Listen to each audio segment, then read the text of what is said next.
Axis drew a deep breath, and his aura poured over the Emperor's divine psychic power. He guided and harmonized it. The Emperor's icy, judgmental order relaxed. The fervent will of judgment was stripped away, leaving only the purest, impartial, immense sacred energy. Axis channeled that purified power, injecting it with precise control into the planet, letting it merge into the torrent of energy already converging on the seed.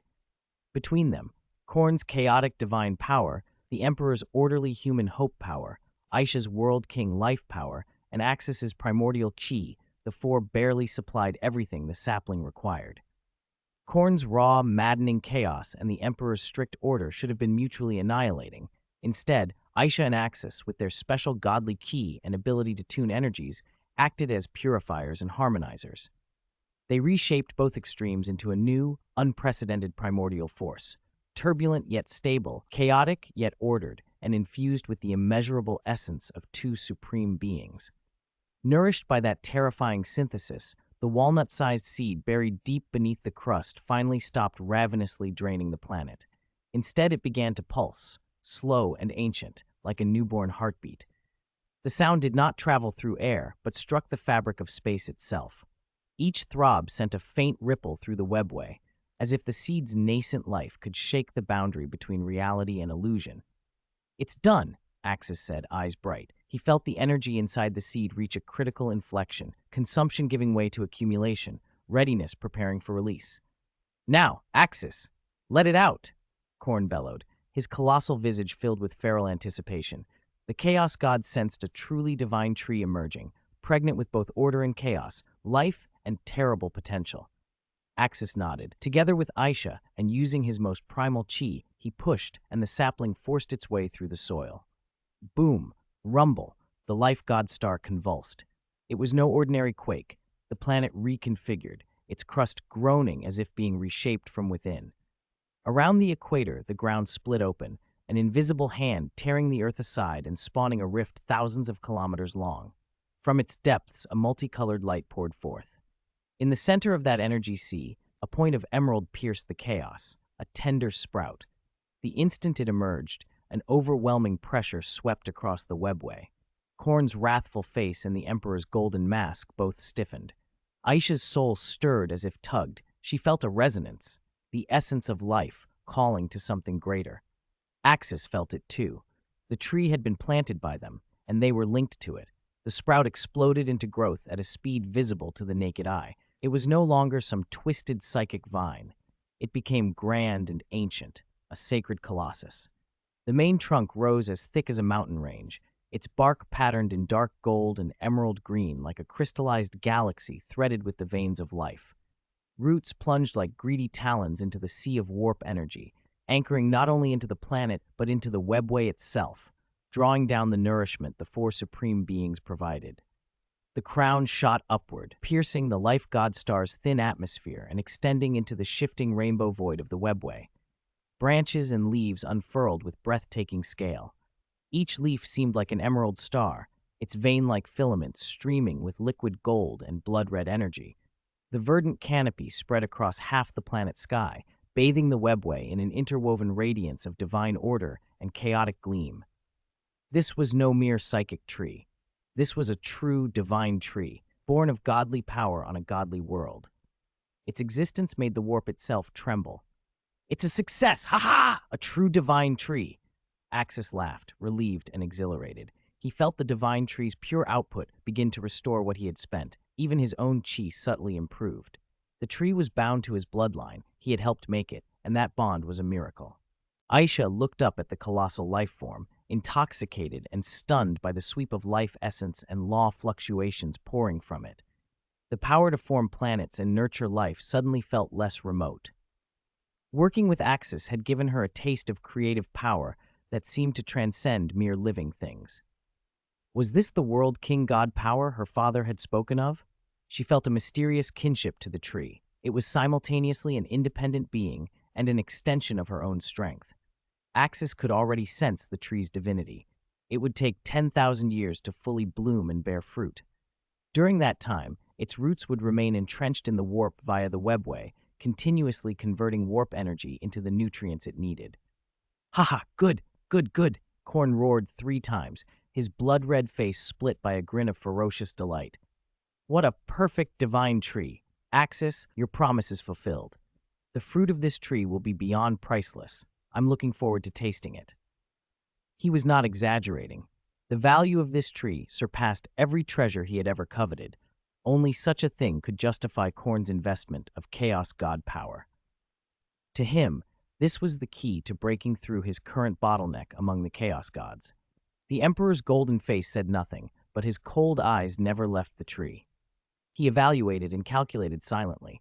The fruit, if it could be brought to fruition and eaten, might well liberate him from the Golden Throne's curse. He sent a thought to Axis. Axis, your divine tree did not disappoint. I have a premonition. If this tree bears fruit and I consume it, I will be fully restored. Of course, Axis replied, and the tree is deeply soul-bound to me, but it will take the full 10,000 years and an enormous supply of energy. Standing before the tree, Axis felt their connection like a rope of light. 10,000 years felt long in human terms, but for gods, time was cheap. Axis could wait. I will guard the tree and continuously supply it with warp energy, the Emperor said. He needed the fruit to rise from the Golden Throne and recover. Axis needed the fruit to break through his own barrier. Together, they were the best chance to defeat the Dark King. Even Khorne could be enlisted. The Dark King was an enemy to all. If all 3 of them consumed the fruit, their odds of defeating the Dark King rose to over 80%. For the first time in a long while, the future didn't look entirely shaded by despair. Still, a disquiet lingered in the Emperor's heart. Would the Dark King give up without a fight? It looks like I'll be staying here a long while, Aisha said. The divine tree, rooted on her life planet, would absorb and convert some warp energy on its own, but Khorne's chaos power had to be mediated. She would handle that conversion herself. I'll help you convert it, Axis said. He, too, couldn't leave for long. He was responsible for harmonizing the Emperor's divine power as well. The arrangement suited him. By processing these energies, he could analyze Khorne's chaos power, Aisha's World King God power, and the Emperor's sacred power all at once. Becoming a Super Saiyan God felt within reach. You can bring your wife over, Father, Aisha added with a small edge, but I won't call her mother. One father is enough. Axis chuckled. Kasha wouldn't take you for her daughter either. Besides, the divine tree benefits your planet as much as it benefits us. You'll be able to feel your world developing on a higher level. This planet had once been an ordinary, abandoned world. Aisha had transformed it with her domain into a life god star, and now the divine tree would accelerate its evolution, possibly to a world king god star, or even toward the kind of world that hosts a god of destruction. Gods of destruction weren't creators. Their realms, like world king planets, were ultimately the work of world king gods. Aisha nodded. The growth of the divine tree meant her own ascension too. I'll return to the Golden Throne now, Axis. Sanguinius still needs to establish the national religion, but you don't need to worry about those things. Stay here and tend the tree, the Emperor said. Setting up a state religion was a task Axis couldn't be much help with anyway. No problem, Axis said with a grin. I'll just take a long vacation here. Axis, the roots of this god tree, have already taken hold in the warp. It is drawing vast amounts of warp energy every moment. We must hide it with a chaos barrier so the other 3 gods don't discover my secret, Khorne said. Apart from feeding on his own divine power, the tree siphoned ambient space energy. Left unprotected, others would notice. The tree mattered to the Emperor, to Khorne, and to Axis. It could not be revealed to the other chaos gods. I'll add a psychic veil and weave an illusion that I am the one drawing the warp energy, the Emperor replied. Khorne's barrier alone was not enough. The Emperor's additional deception would convince the others that it was the Emperor, not Axis, who absorbed warp energy. Khorne, you could also station your demon legions here, and I can send my cursed legions. A staged battle would be an excellent cover, Axis suggested. I can deploy my legions any time. Axis, you can join in. Let your gene seed offspring clash with my daemons. That would be entertaining, Khorne said, thrilled at the idea. War delighted him. Veto, the Emperor interrupted. We cannot make it obvious. A large battle would attract prying eyes, and my cursed legions are human souls, sacred to me. I will not throw them away in a meaningless engagement. Khorne's love of war aside, a real battle would risk exposure. Axis agreed. All right, Axis said. Khorne left first. Axis watched the Emperor and Khorne go, then remained on the world of the life goddess to tend the god tree with Aisha. Kasha moved in with them. Kratos and Karn visited in turn, and learning their father, the Gene Father, could not leave, pledged themselves. Father, I will not disappoint you. Great Gene Father, the Golden Legion will make your name resound through the galaxy. We are the heirs of the Golden Bloodline. Both beat their chests, swearing to manage affairs abroad without tarnishing the Golden Legion's honor. Axis nodded. I trust you, my sons. Don't worry, I'm not the Emperor. I'm not trapped forever. After a time I can go out, but only if the Emperor halts the flow of warp energy. Besides, the Life Goddess handles the conversion of Khorne's power. The tree is still young and needs our care now, but it is growing. Eventually it will absorb divine power on its own and sustain itself. 10 years passed. Kasha remained with Axis. When the Golden Legion needed counsel, Mater, their master of sorcery, came through the webway to seek Axis's judgment. The Golden Legion reorganized, splitting into 50 chapters and settling to a base strength of 100,000 Astartes, new recruits not counted in that total. Other legions also split off chapters in a steady, orderly fashion. After a decade of preparation, the Imperium's state religion was ready to be declared. During that time, the Emperor performed public miracles on many worlds. Sanguinius spread his golden wings, first on Baal and then touring key Imperial planets, preaching an inflammatory, deifying worship of the Emperor. Finally, on Holy Terra, the inauguration ceremony began. All the Geneseed Primarchs managed to attend. Praise the great divine Emperor. He gave himself to save humanity. He is why our species survives, Sanguinius proclaimed, and the crowds roared their assent. Bless the great divine Emperor. Bless humanity and the Imperium of man. The divine Emperor will watch over every human soul. After death, souls return to the golden throne. Every word from our Father is holy. Know these teachings and obey them. Sanguinius intoned. The liturgy made him uneasy. The fanatical scripture had not been his work but Lorgar's, written during his imprisonment. In the art of conversion and proselytizing, none of the Primarchs rivaled Lorgar's genius. Even Sanguinius, after studying Lorgar's writings, felt a deeper reverence for his father. Ordinary citizens fell into fervent devotion. Axis stood among the Primarchs at the ceremony. The Emperor's output had temporarily eased, so Axis could leave the Life Goddess world and be present. From this day forward, Sanguinius declared, the national religion of the Imperium of Man is established. It will protect the people's souls and minds. All human souls belong to the Divine Emperor. With that proclamation, the Emperor's title became Divine Emperor. He was deified. And I, Sanguinius, will carry out my father's will as the first pope. I will lead humanity in accordance with the will of my great father, the Lord of mankind, the Divine Emperor. Hail the great Archangel, we bow to the Pope of the Imperium of Man, the crowd cried. Sanguinius was formally crowned Pope, his station now equal to Axis and Guilliman. The Imperium transformed from a secular human empire into a theocratic one. I resign as Lord Commander of the Blood Angels, Sanguinius declared. I hand command to my gene-seed offspring. All legions and chapters must establish monasteries and appoint priests to praise the Divine Emperor. Chaos is a corruption that must be fought spiritually and physically.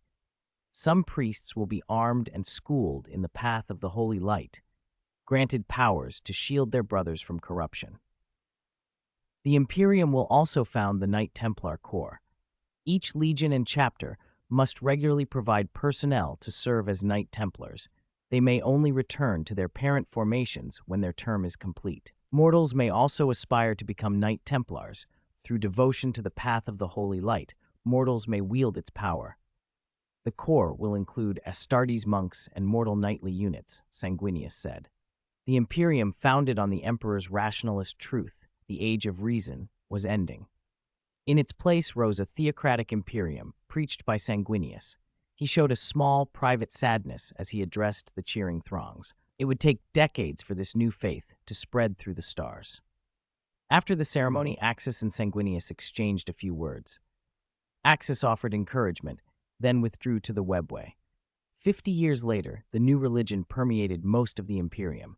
Ships were fitted with the stable, safe 40-fold hyperspace drive.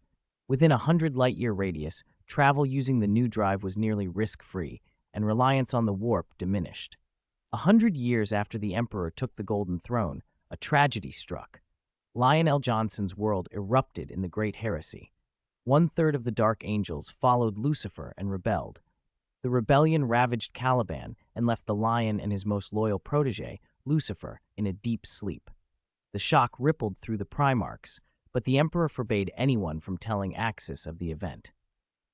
200 years after the Ascension, Rogel Dorn vanished during a boarding action, his severed hand all that remained.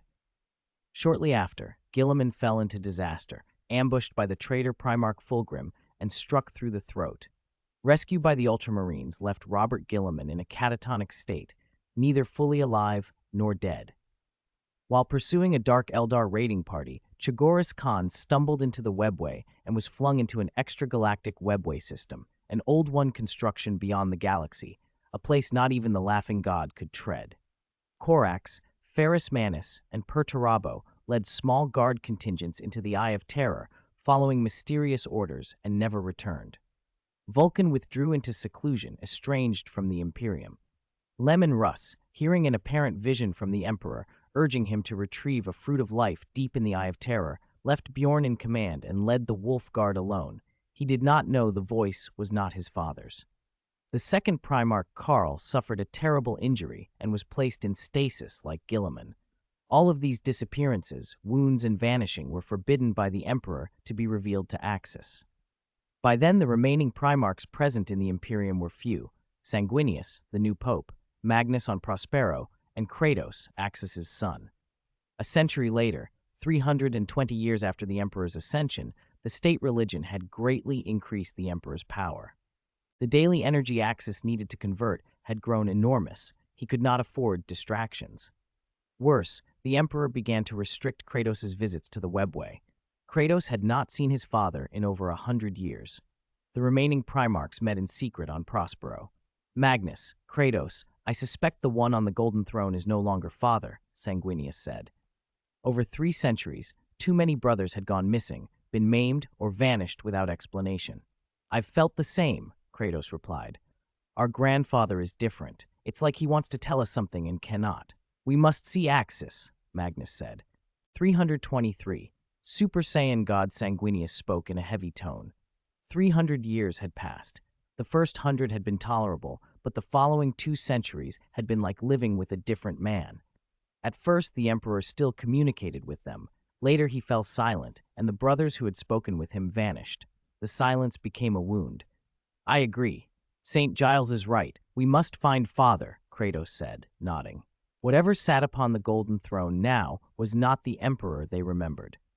The grievous wounds and vanishings among the Gene-Seed Primarchs, the subtle changes spreading through the Imperium, and the century-long silence all pointed toward a chilling truth. The era of the Gene-Seed Primarchs was ending. Magnus sighed, uncertain. I'm not sure we should do this, he admitted. Magnus, the Imperium is strange right now. You must help us reach Axis, Sanguinius urged. Even with his formidable psychic power, he alone could not force a path through the webway to Axis. Axis's sector of the webway was shrouded in a mist that could only be pierced by massive psychic output. They, Magnus, Sanguinius, and Kratos, would have to combine their powers to break it. Magnus set his jaw. If you're resolved, we'll do it. 10 years from now. You two must put your legions in order. Prepare for the worst.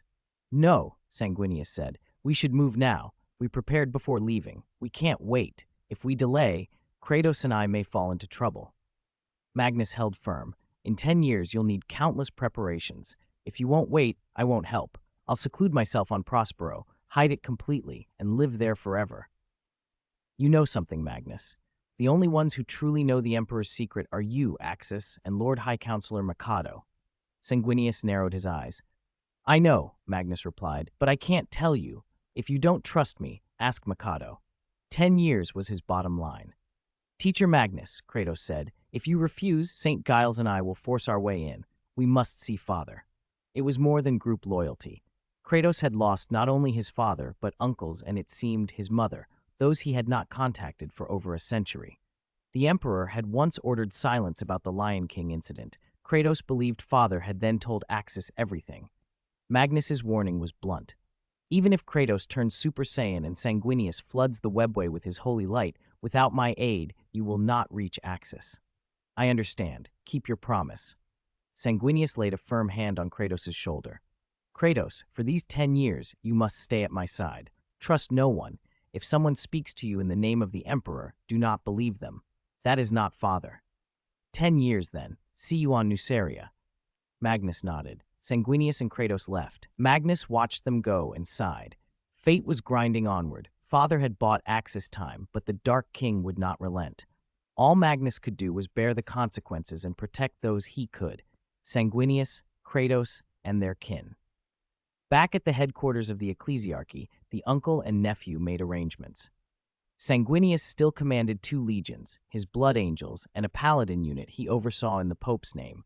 He exercised far more control over the blood angels than the paladins, but the blood angels would follow him regardless. Kratos, return to Vegeta and put your legion in order. Choose a Lord Commander. I understand, St. Giles. Once you're done, come straight back. And remember, do not trust anyone, including Lord High Counselor Mikado. Kratos bowed and departed for Vegeta to appoint his commander and settle his forces. When he had finished, he returned to Nuceria and joined Sanguinius. Before leaving, Sanguinius declared himself the first and only pope of the ecclesiarchy. By tradition, only the emperor's children could serve as pope. Other mortals, even space marines, could be only archbishops. The pope carried the emperor's divine word. With no regent or adopted son present, the pope's authority could eclipse the high lords of Terra.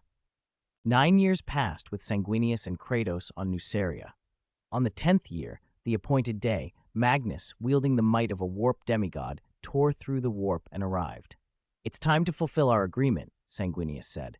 But first, tell us the Emperor's true secret. Axis had been on a secret mission within the webway. Only Magnus knew the full truth. Even Mikado had merely a general idea. They were about to enter Axis's domain, and whatever it cost, would uncover the secret. Let's enter the webway. It isn't safe to talk here. I'll tell you on the way, Magnus answered. They prepared. Sanguinius let his body glow with golden light, unleashing his holy light. Kratos ascended to Super Saiyan 2, raising his psychic output to its limit. Magnus opened his third arcane eye, and a pale blue arcane light flared. Arcane energy, psychic might, and holy radiance combined and cleaved the webway's shrouding mist. The 3 of them forced a path through, and the Imperium lost its last 3 gene seed Primarchs to the webway. Inside the webway, the 2 turned their focus to Magnus. His voice entered them through the psychic link, heavy with fate. Father had a chance to rise from the Golden Throne and fully recover. The key is an artifact held by Axis, the Spirit Tree Fruit. You know of it. Kratos' memory sparked. I remember, Father once sat beneath a colossal divine tree on that planet deep in the webway, larger than the planet itself. He called it his cultivated divine tree and forbade me to speak of it. He had visited the life god star many times over the last 100 years.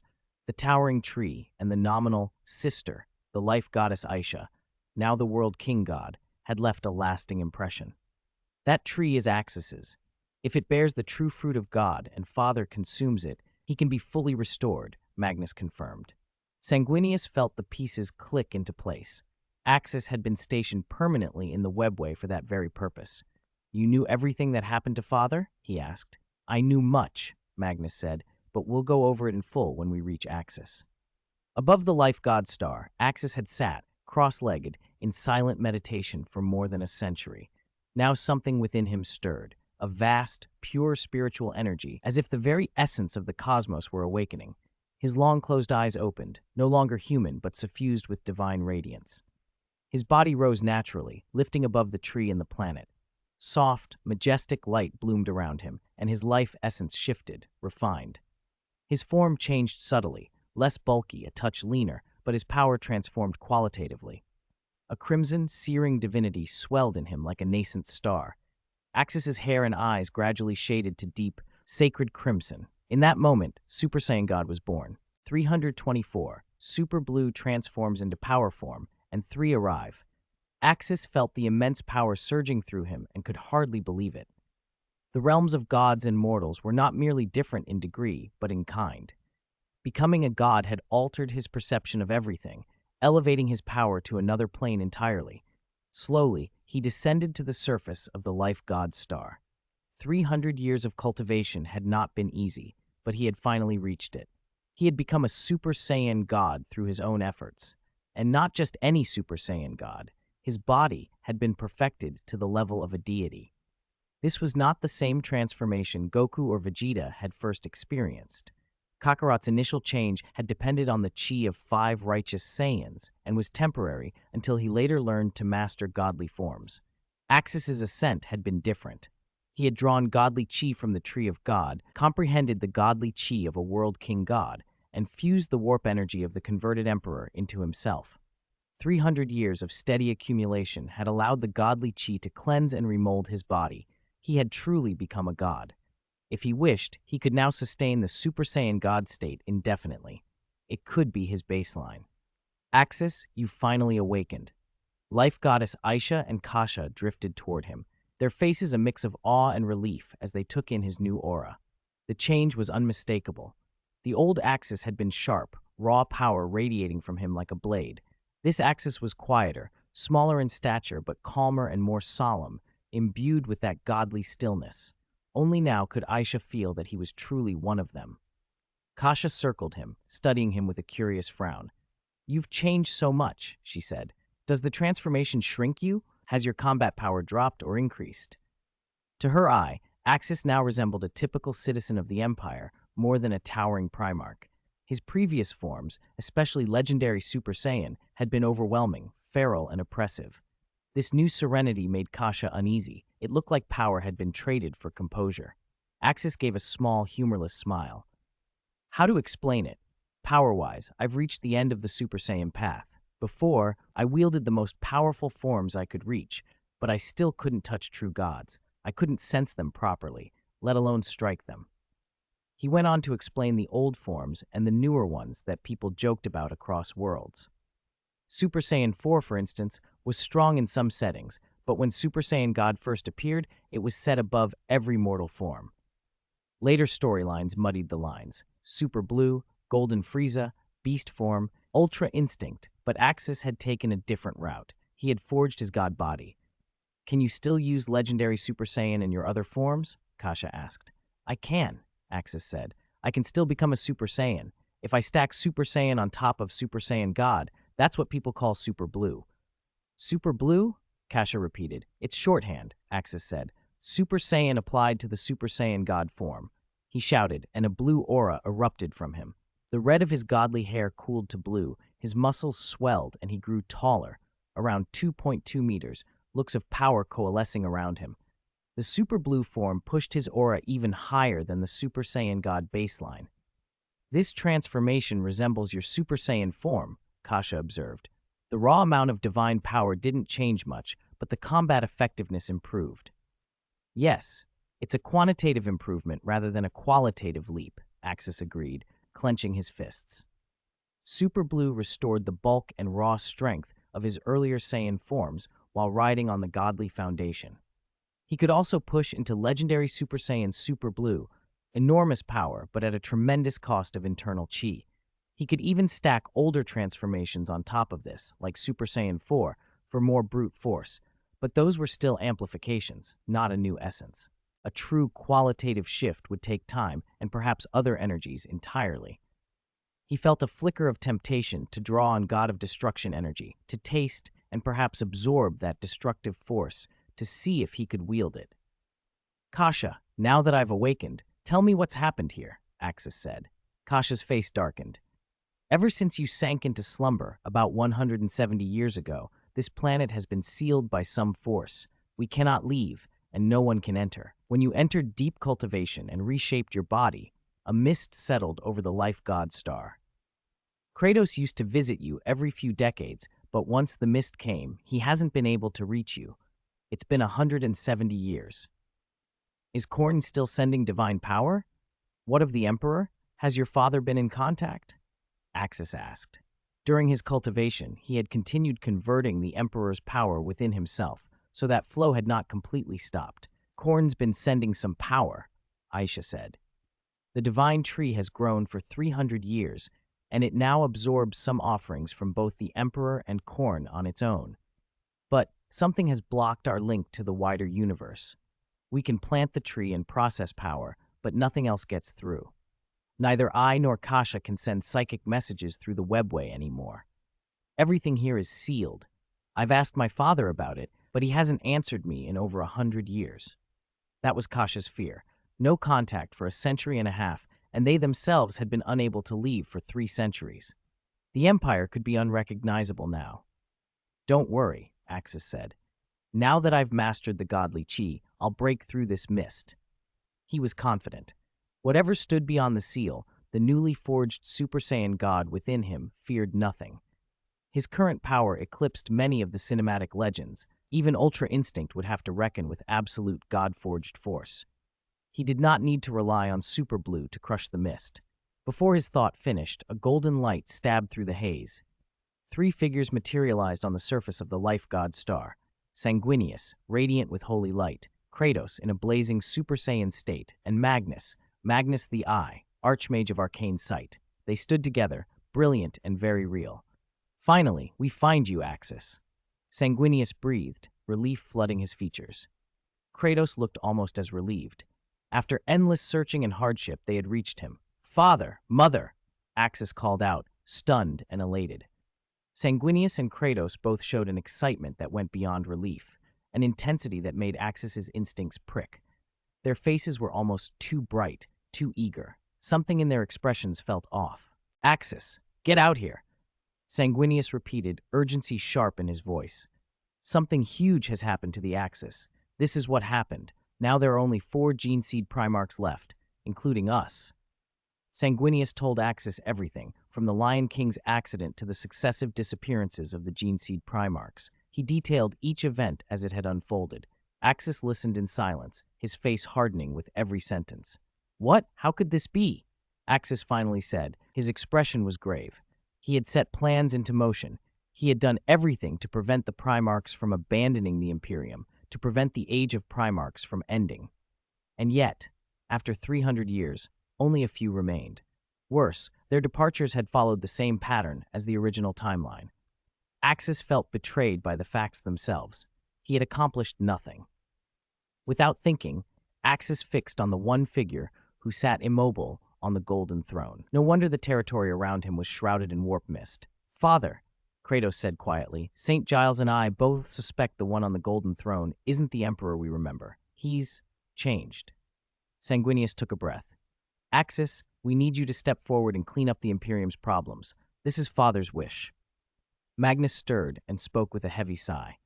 I'm sorry, Axis. St. Giles, these are Father's decrees. They are meant to protect you and all your brothers. Sanguinius and Kratos stared at Magnus, suspicion flaring in their eyes. Magnus, what do you mean?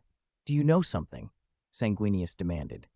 Magnus looked as if the weight of ages pressed on him. Father didn't want to hurt us, but he had no choice. This was the only way to make sure the gene seed Primarchs survived. Though most have left the Imperium, they are at least still alive. You've been communicating with Father all these years, Kratos said. Tell us plainly, what happened? Why did this occur? The Imperium was flourishing. Don't force Magnus, Axis interrupted. He's been through torment. Magnus watched from the Golden Throne as the Emperor became something else. The Emperor fought back only in the final battle. Dark King? Sanguinius asked, confused. I remember Horus once talking about becoming a Dark King during his rebellion. Axis took a long look at them both. The Dark King is an ancient being, a force that ranks even above the 4 Chaos Gods. Once awakened, it can obliterate worlds. Long ago, human shamans dragged the Dark King's soul out of the warp and sealed it inside a human infant. That infant became effectively immortal and was tasked to protect humanity. In time, that child became what you now know as the Emperor. Even Kasha listened, stunned. She had never suspected her father could be linked to such an existence, a Dark King capable of consuming the universe. Do you mean Father will eventually destroy everything? Giles's eyes widened. Does that mean Horus was right? Sanguinius felt his world tilt. If the Emperor's origin was as Axis said, Had all their loyalty been misplaced? Would he have been better off supporting Horus? The thought made the Archangel stagger into doubt. Don't misunderstand, Axis said quickly. The Emperor and the Dark King are separate. The Emperor was born because of the Dark King's soul, but he loves humanity and wants to protect it. The Dark King loves only itself. Horus's path couldn't have stopped the Dark King, even if he'd won. It was never a fair fight. Everything was manipulated. Axis's voice grew colder. I suspect the Emperor has been suppressed, his consciousness overrun during the Great Heresy. He did things then that were not his own. If the Dark King hadn't interfered, the Emperor wouldn't even be confined to the Golden Throne, Magnus added. Axis himself could have ended the heresy, but the Dark King's interference made things what they are. Sanguinius swallowed. If that's true, is Father our enemy now? Should we try to defeat him, to defeat the Dark King? Kratos fell silent, the question a knife to his loyalty. He never imagined fighting his grandfather alongside his father. But the evidence and the Emperor's actions hinted at a far greater threat. No, Axis said, firm. The Emperor is our greatest ally. He willingly sat on the Golden Throne to hold the Dark King at bay. If he rose now, the Dark King might be born prematurely. Weaker in one sense, yes, but still a god-level threat like the Chaos Gods. It would devour human souls, including the gene seed Primarchs. Sanguinius' eyes snapped open. So that's why you wanted the Imperial cult established, to strengthen Father through humanity's faith? Axis nodded. I planted the god fruit to grow and mature here. When I consume it, my strength will be enough to challenge the Dark King. At that point, the Emperor can rise from the Golden Throne. Together, we would have over a 90% chance of defeating the Dark King. No wonder, Sanguinius murmured, then shot up. How long until it matures? Axis's face went ashen. 10,000 years. It was planted just over 300 years ago. That means another 9,700 years before the Emperor can use it. Sanguinius felt fury and despair in equal measure. Damn it, Axis. Do we just sit here and watch the Imperium we built fall to darkness? Magnus's shoulders bowed. I'm sorry. This is the only way to protect you. If you leave, you risk drawing the Dark King's attention and going to war with Father. The Dark King threatened Father and seized control. Father resisted with all his might, but could not expel it. Vulcan chose seclusion willingly. The others left under Father's deliberate arrangements. Kratos' face hardened. So you've effectively trapped us here. It was the safest path, Magnus replied. If Axis awakens fully, the Dark King's power won't be able to seal this place. Even the three of us together could break out. So I had to persuade Axis to stay. If we leave now, we would force a war with the Dark King, and that would spell the end of the Imperium, the end of humanity. Sanguinius and Kratos went quiet. The truth settled heavily on them. Sanguinius exhaled. Very well, we'll stay. Axis's eyes flashed like coals. He had been restrained for too long. To hell with the Dark King, he snarled. Crimson flames licked his form. He began to shrink, his height compressing to around 1.8 meters, but a divine radiance suffused him. Sanguinius, Kratos, and Magnus simply stared. Axis, don't be impulsive, Magnus warned. None of you stand in my way, Axis said. I am not the man I was 300 years ago. I yielded before, not now. Dark King, I challenge you. The Dark King hasn't been born. He doesn't yet exist in the flesh. How can you fight him? Magnus cried. He exists if he can reach into the real universe, Axis answered. If he can interfere with timelines, if he can suppress the Emperor's mind, then he is already here. Before I couldn't sense him because he hid under the aura of a god. But that's changed. With that, Axis reached deep into his godly perception. Super Saiyan God's awareness was not merely strength, it was a different way of sensing reality. Super Saiyan Blue was fierce in power, but for divine perception and the control of sacred force, Super Saiyan God held an edge. Axis's senses swept the life planet, its overwhelming life force, the gentle presence of the God Fruit, the Emperor's sacred psychic light, Khorne's bloodthirsty fury, and a primordial, all-consuming darkness. He focused until one presence stood out like a void. I found you, Axis roared, thrusting his palm forward. The strike defied physical and spatial rules. From emptiness, he tore out a black humanoid shape and held it before them. The figure recoiled in disbelief. Impossible. How did you find me? You bastard, Axis shouted. Blue light exploded from his form as he ascended into Super Saiyan Blue, then layered another Super Saiyan transformation on top of that, swelling into a 3-meter-tall, power-amplified form. His aura blazed. "If you go to war with me, I will burn the souls of all humanity," the dark figure hissed. "Watch me," Axis answered. He unleashed a roar imbued with godly power and tore open a portal. It did not lead to the warp or to the conventional universe. The rift opened to a parallel world, another reality where the Dark King couldn't so easily feed on human souls. "Come with me, you coward. Let's settle this on another battlefield," Axis snarled. If the Dark King could destroy this world's people to win, Axis would remove him and fight him where he couldn't prey on innocent souls.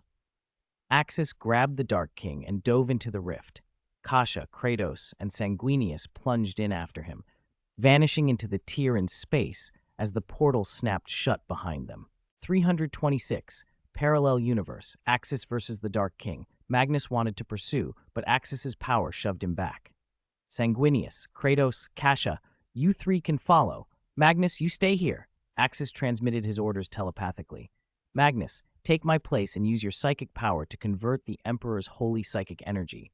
You'll need to siphon some spatial energy to cultivate the divine tree. Don't worry, I'll be back after I deal with this one.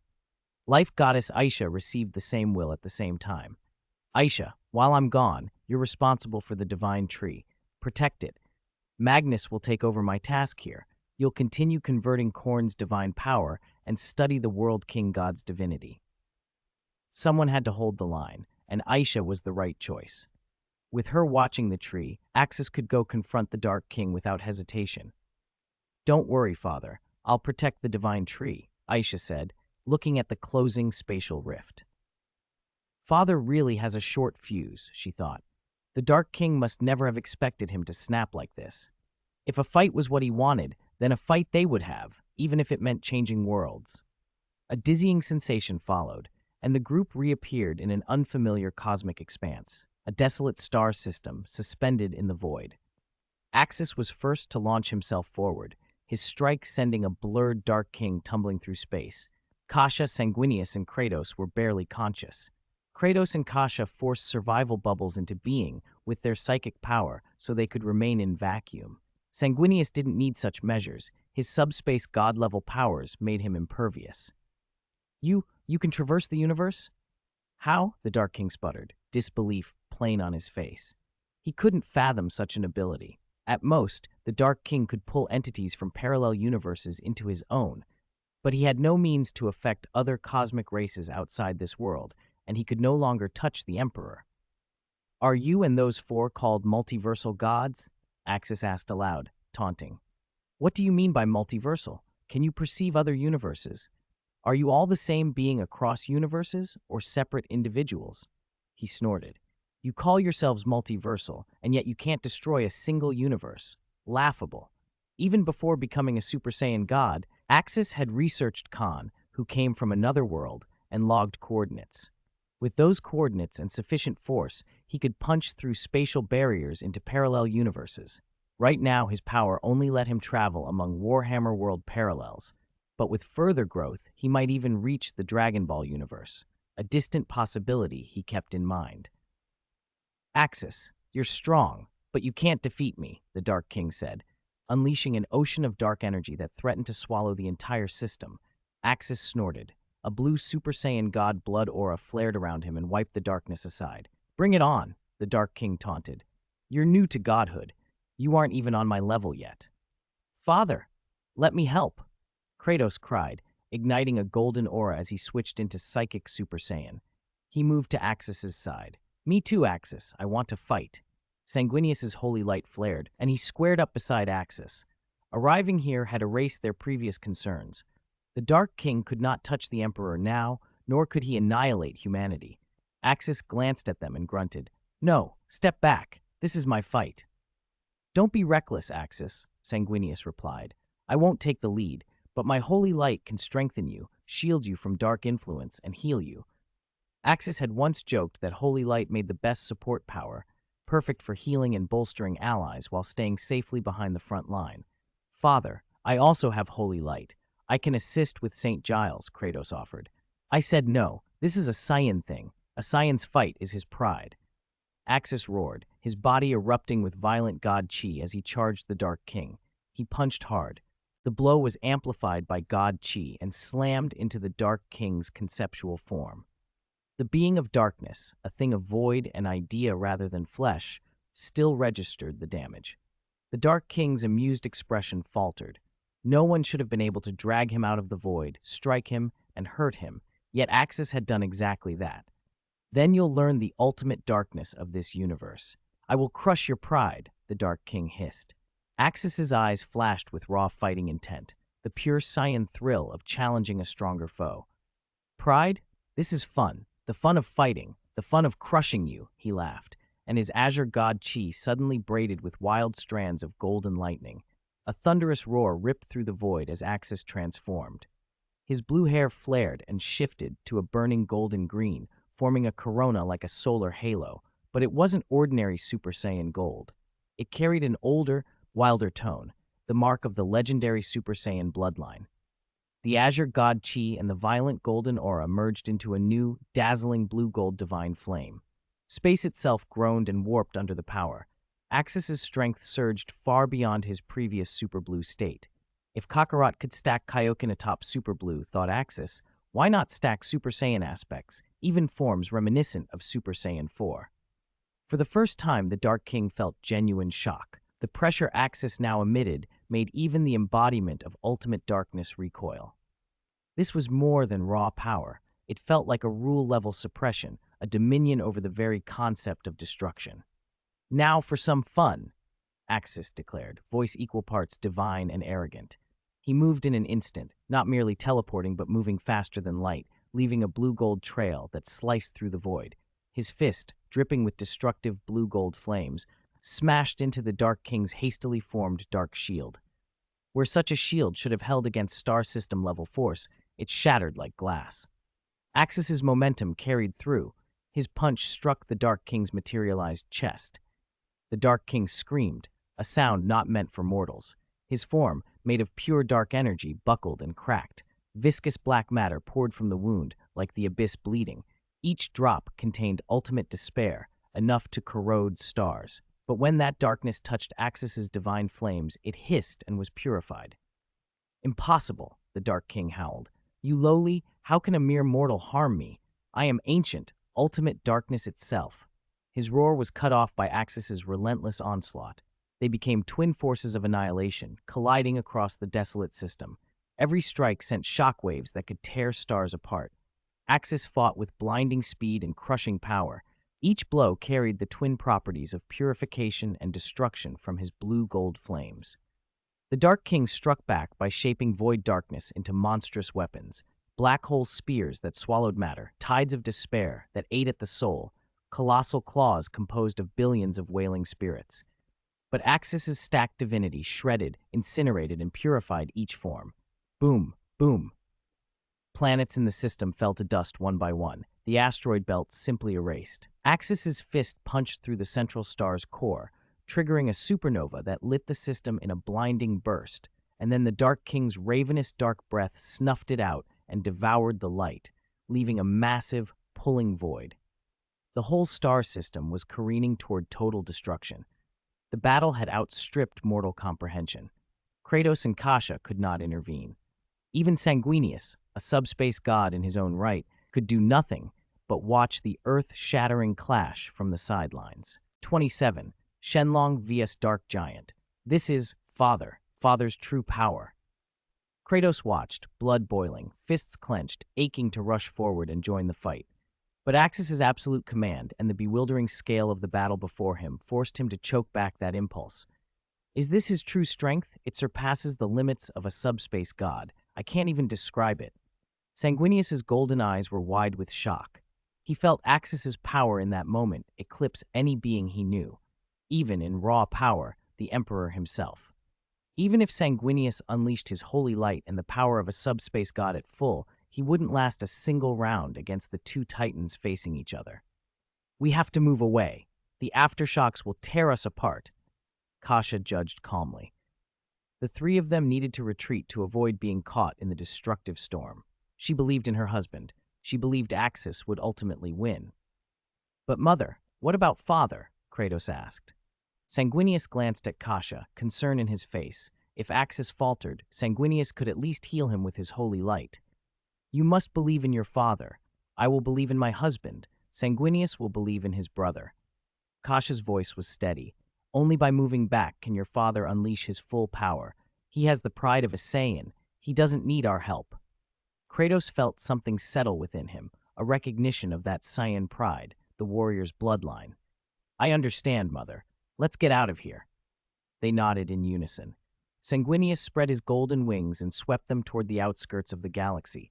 This place, centered around the battle, was no longer safe. Axis, you have angered me. The Dark King's roar shattered the void. His dark energy form expanded into a sky-darkening, writhing nebula, at its heart a super black hole that spun and devoured light and matter. He sought to drag Axis and the entire surrounding cosmos into eternal nothingness. Is that all you've got? Axis shouted. He pulled his hands to his waist and channeled the fused blue and gold divine power within him. A brilliant blue-gold sphere formed, its core incandescent with destruction. Its sheer presence made Sanguinius and the others, far at the galaxy's edge, feel their souls quake.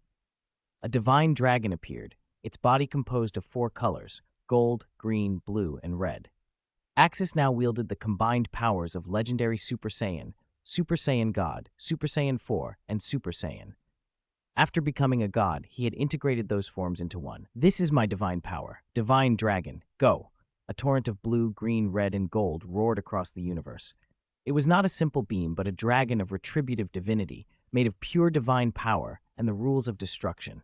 It tore through the dark nebula and struck the black hole at its core. The explosion that followed was not merely sonic. It ruptured matter, energy, and space itself. The Dark King's core black hole was blasted apart. The devastation swept the destroyed galaxy, obliterating its final remnants. Space fractured like a shattered mirror. Violent warp energy began pouring through the fissures into the real universe. Axis's attack had torn the barrier between the physical universe and the warp wide open. It was no mere crack, but a giant warp gate, large enough to swallow planets. Endless demons surged out, eager to pour into reality. They met, instead, a terrible dark power and a 4-colored divine dragon blazing with light. Axis poured everything into his transformation, becoming 1,000,000 meters of living dragon, and met the dark colossus across the torn void.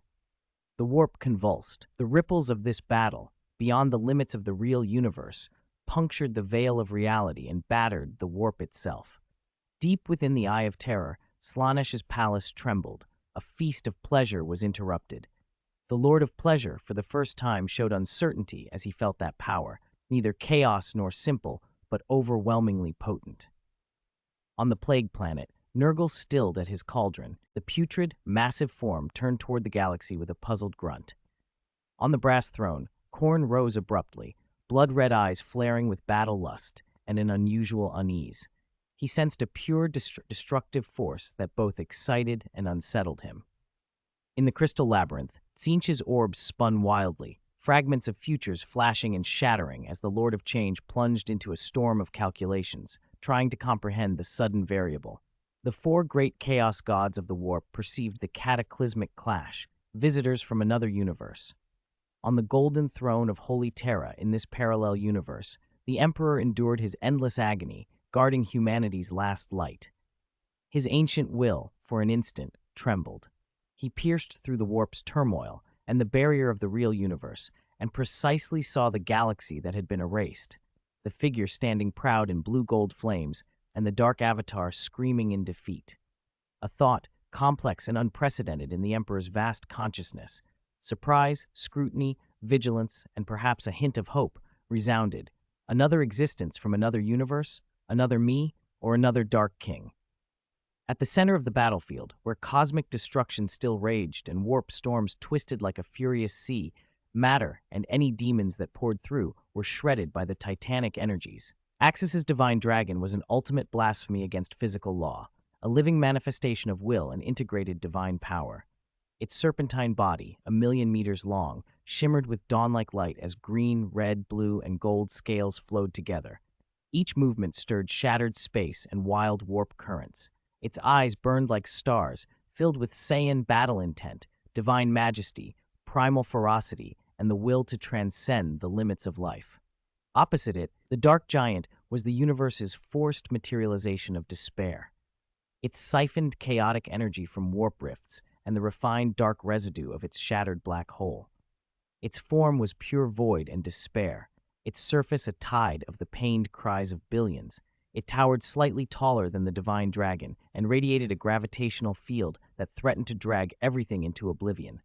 The divine dragon roared, not with ordinary sound, but with an impact on the level of cosmic rules. Four-colored divine light poured from its voice like a boiling sea. Wherever it passed, demons that had only just emerged from the warp were purged, their souls evaporated in the supreme light before they could scream. The defiled warp energy itself was driven back and purified, leaving a relatively clean field for the two titans to clash. "Axis, you cannot purify me. I am the end. I am the void," the Dark Giant bellowed. It opened a massive hand and condensed in its palm a miniature singularity, denser and more gravitationally vicious than before. This was not a mere black hole. It was a concept given form, the very idea of finality. It clawed at the divine dragon, beginning to twist and tear at the divine light that held Axis's form together. The divine dragon struggled, its four-colored radiance flaring to stabilize its shape. It did not retreat. With renewed ferocity, it charged. Boom, boom, boom. The dragon's claw, writhing with red and blue divine light, tore through fractured space and clamped down on the Dark Giant's chest. It left deep, burning gouges that oozed dark matter like a waterfall. The Dark Colossus retaliated, slamming a fist condensed from despair and carrying the miniature singularity's gravity into the dragon's flank. Aang! The divine dragon howled in rage. Scales shattered at the impact. Red and blue light bucked and golden lightning sparked from the wound. Then the core green light, the wild, vital essence of Super Saiyan 4, blazed, and the wound knit visibly within the divine glow. The integration of the four-colored powers granted Axis unparalleled destructive force, divine defense and purification, and the Saiyan's indomitable life force, rooted deep in his bloodline. The holy light seed Sanguinius had once given Axis had flourished over the years, nurtured by the power of life. Now it bolstered Axis's recovery to terrifying levels. The duel escalated, each blow tearing and mending space, drawing the gaze of the Chaos Four and even the Emperor himself. Every clash between Axis, in his four-colored divine dragon form, and the Dark Giant felt like two universes grinding against one another. The battle between a god of Chi and the embodiment of despair tore at the boundaries of reality and illusion. Warp energy flared and was squandered like battlefield fuel. The surrounding real universe was shredded. Countless warp creatures spawned only to be obliterated by the aftershocks of Axis and the Dark King's duel. The four-colored divine dragon tore at the Dark Giant with a claw, ripping away ragged swaths of dark matter that screamed as they were annihilated inside the god of Chi. The Dark Giant answered with a fist endowed with the concept of end. Each strike made the dragon's four-colored divine light flicker wildly, its scales cracking, but the core green light, Axis's primordial life force, burned stubbornly on. With the holy light seed in his body, wounds knit and regenerated at astonishing speed. The illusionary divine dragon opened its massive maw and unleashed an energy shockwave millions of kilometers long, shredding most of the Dark Giant's form. Axis's Super Saiyan god-derived power could inflict real harm on the Dark King, but the Dark Giant, half-ruined, absorbed warp energy almost immediately. "Futile struggle, Axis. Your power will run out, but my despair is eternal," it bellowed. Chaotic energy pouring from warp rifts and the negative emotions of billions nourished the Dark Giant, repairing and fortifying it. Axis had torn a hole between the real universe and the warp, and the Dark King drank ravenously. It began to mutate, sprouting myriad tentacles like an enormous, obscene cephalopod. "Vile monster," Axis snorted. "Look at you. Disgusting." He pressed the attack. Dark tentacles coiled round the divine dragon like cosmic constrictors, their touch carrying the concept of existence negation, trying to erode the dragon's divine essence.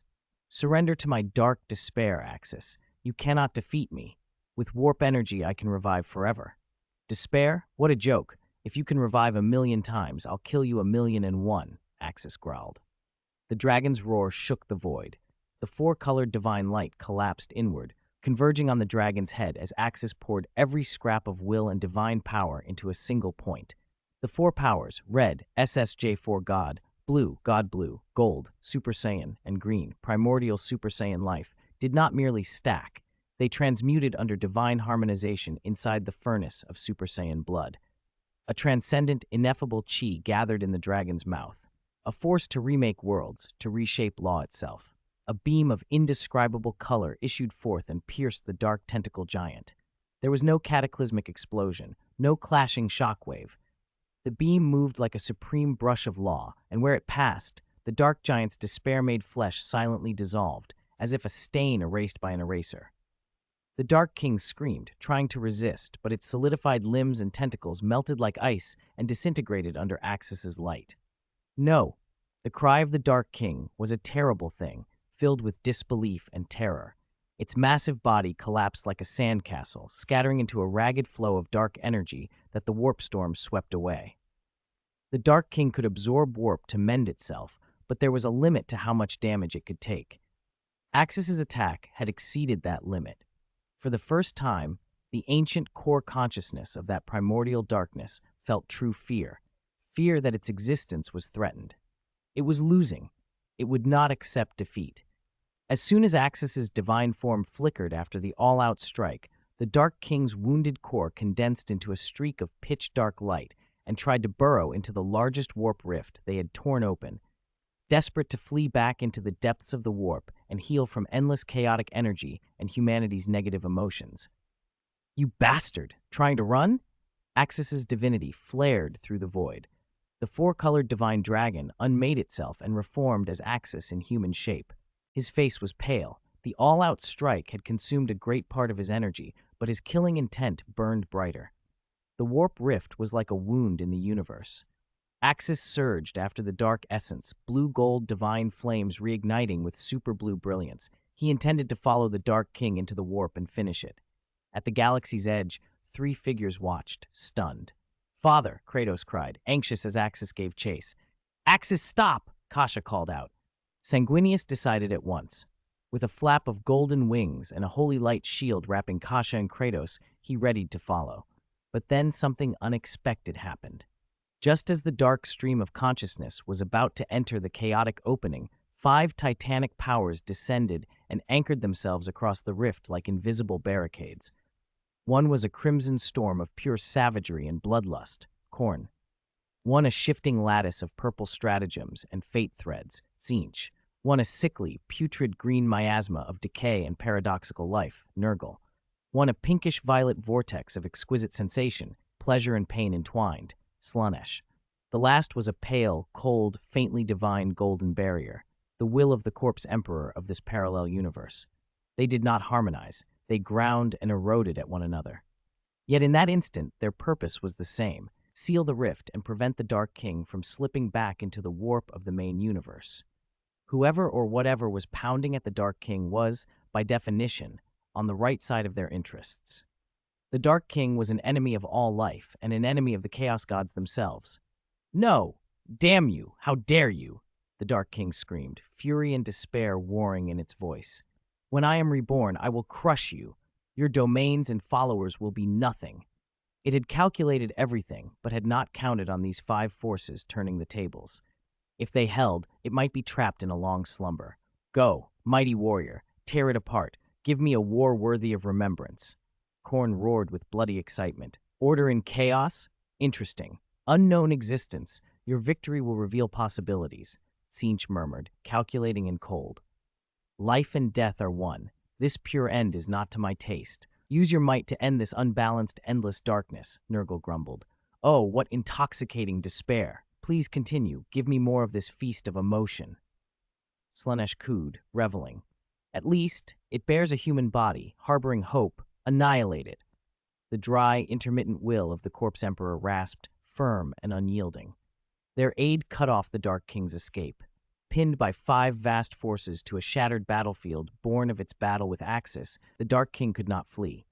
Axis itself boomed, answering the unexpected assistance. Enveloped in blue-gold flames, he appeared before the writhing dark singularity, no longer a tentacled behemoth, but a compact, rotating knot of shadow that could swallow light. It radiated pure doom. Axis, you cannot kill me. I am inevitability. I am balance. Kill me, and order collapses. Chaos will devour all, the Dark King screeched, trying to shatter Axis's resolve. Axis's mouth curved into a fierce grin, his eyes glowing with golden-green Super Saiyan bloodline light and divine radiance. Today I break that damned inevitability. As for balance, today I'm hitting you. He gave the Dark King no more chances. Axis spread his arms, the blue-gold flames surged, the green and red lights within them flaring like suns. The four-colored energy ball struck the Dark Monarch. The Dark King issued a shrill, tragic scream, and then slowly perished, not fully annihilated, for it had not yet truly been born, but driven into an indefinite slumber, its emergence stalled for an immeasurable time. Axis finally exhaled. Had the Chaos Gods and the Emperor not intervened, the Dark King might have escaped. The four Chaos deities and the parallel universe's Emperor had unified to suppress the Dark King, using the 10,000 years of human emotions the Emperor had absorbed to help pin it down. "Well done, mighty god from another universe," one said. "What a thrilling war. Come to the brass throne and chat with me," another invited. "Your fighting style is delightful. The pleasure palace is always open," a third purred. "My garden welcomes you, stranger god," a fourth offered. "But you owe us a favor. We helped you, and favors must be repaid." The four voices, a chorus of congratulations and claims, swept through the void. Axis snorted. "I didn't ask for your help. You acted on your own. I don't owe you anything." 329. The four Chaos Gods of another world and the Corpse King Axis didn't care about favors. "You four only helped me to scheme against the Dark King," he declared. "In this timeline, the Dark King was killed by me once. It will be at least 10,000 years before he can resurface and gather strength again. The Emperor, or rather the human Emperor of this universe, is safe for now." Those words made the Chaos Four Gods visibly uncomfortable. This god from another universe seemed openly hostile to them. "Surely you misunderstand us, honored guest," Tzeentch said hurriedly. "We are friendly. We cherish life throughout the universe." "Exactly. The Dark King exists to annihilate all life in the universe, so we oppose him. An intelligent life strengthens the warp. Their souls make us stronger. We prefer a universe full of vitality," added Tzeentch. It was obvious this being from another universe had a bad relationship with the Chaos Four in his own world. If he had fought the Dark King there, then surely he wouldn't be friendly with the human Emperor either, right? A brief psychic message then shot to Axis from the Golden Throne. "Help me once, unknown entity. Humanity stands at the brink of extinction. Helping Axis seal, or rather subdue, the Dark King in that timeline had drained the Emperor of considerable power, and he now asked Axis for aid. This otherworldly god should have a good relationship with his counterpart in that universe. Accompanying the Emperor were his daughter and his son, Sanguinius. Another presence beside Axis radiated a faint kinship. The Emperor sensed a blood connection from him. "No problem. If you need anything, I can help," Axis replied without hesitation. The Chaos Four Gods, who had been expecting a laughing spectacle, stiffened. "What? You refused us outright just now when we asked for help, and now you immediately agree to help the Corpse Emperor? Do you favor him over us?" "We were polite to you." "Powerful god, the human Emperor is not benevolent," Slaanesh said with venom. "He is darker than you imagine. He may well be the Dark King in embryo, our eternal foe." Slaanesh had wanted to lure this male god to his pleasure palace, but Axis had refused. He'd shown interest instead in the Emperor on the Golden Throne. "I sense potent life energy within you. I am the embodiment of life, the representative of vitality. Perhaps we should get acquainted," Nurgle offered, sniffing with a putrid grin. From Axis's subspace god vantage, he took in Slaanesh and Nurgle. Slaanesh was an androgynous, unsettling figure with 6 arms and 6 fingers, a long tongue flicking out. Nurgle was an enormous, verdant mass of putrescence, pustules and swellings piled like a mountain of flesh. Axis had no interest in Slaanesh's pleasure palace or Nurgle's garden. "You can come to the brass throne and speak with me. You are a pure warrior. We can speak as warriors," Khorne rumbled. Axis nodded at the blood-red corny, which only made Slaanesh and Nurgle more puzzled. Why this preference? Why would an otherworldly god favor Khorne and the human emperor over them? From the Chaos Four's perspective, Axis ought to be the entity who had killed the human emperor. After killing him, the Dark King emerged from the emperor's corpse and a struggle had followed. But this Dark King did not seem complete. If it had been the Dark King in full power, the four gods would have been reduced to ash. There was something different about how things had unfolded in Axis's universe. Powerful entity, it appears you have a special method to extract the Dark King from the human emperor's body, Tzeentch said, studying Kratos, Sanguinius, and Kasha standing near Axis. As omniscient beings, the Chaos Gods instantly recognized Sanguinius and Kasha as the Emperor's children. The other youth, no records existed in this universe, gave off an aura suggesting he was Kasha's son, his father being the being who had expelled the Dark King. Very interesting. In that other universe, events had taken a vastly different course. Father, are you talking to someone? Kratos asked, watching Axis. Around his father, the air shimmered as if the man were communing with unseen entities. Only Sanguinius, through his limited subspace god perception, could vaguely sense with whom Axis was speaking, but he could not discern the words. Even as a subspace god, his power was a fraction of the Chaos Four's. The gap was immense. Don't make noise, Kratos, Kasha admonished. Your father is engaged. Just guard him quietly. Extremely powerful entity, we are curious about you, about your power, and how you managed to bring the Dark King out, Tzeentch continued. Careful observation revealed that the Dark King had not simply risen from the Emperor after his death. Axis, by some deliberate act, had forced the Dark King out. Everyone, every Chaos God and the human Emperor of this world, looked at Axis in surprise. They had all believed Axis had killed the Emperor, and then the Dark King had followed. Axis neither denied nor deflected. He admitted it. As expected of the most cunning among the Chaos Four.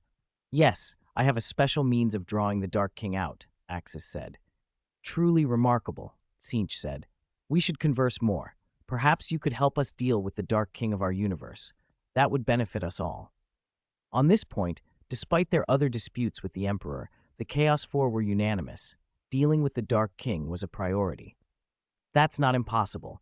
I can pull the Dark King out of the void through a wondrous perception, Axis replied. Ah! Then we will have a pleasant dialogue. When you are ready, entity from another world, we will seek you out and together help you confront the Dark King, Tzeentch said, and the other three gods sent amicable messages before withdrawing. Entity from another world, I should call you son-in-law, shouldn't I? You married my daughter. The Emperor's thought passed to Axis. Even 10,000 years hence, the Emperor's mental presence was terrifying, a cold, relentless flame. The Emperor, having suppressed the Dark King through humanity's endless faith and prayers, had become monstrously powerful. In this state, he could barely communicate with his gene seed Primarchs. Only very special entities could even approach his mind. Yes, I married Kasha. In another world, I am your son-in-law. You even modified me with the gene seed Primarch procedure. Axis nodded. Huang Laohan of this universe was far more powerful than Huang Laohan in Axis's own world. They were not comparable. This emperor hovered near the level of the Chaos Gods, in some ways already akin to one. My counterpart from another world, I am glad you exist. Protect your world well. Mine is all darkness, the emperor said.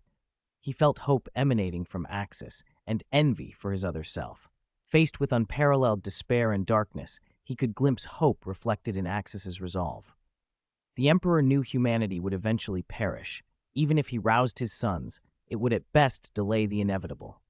I still need time to regain strength before I can face the Dark King of your universe. Until then, I can do a small favor. Tell me what you need, Axis replied.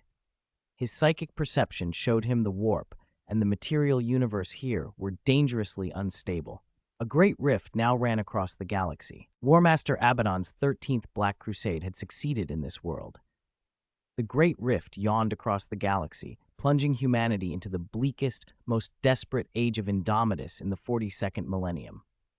Axis couldn't help but admire the corpse emperor of this universe.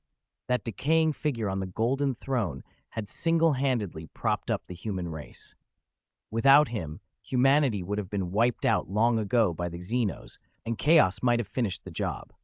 It was tragically magnificent, Forced by endless pressure, this emperor rose against the tide and achieved the impossible.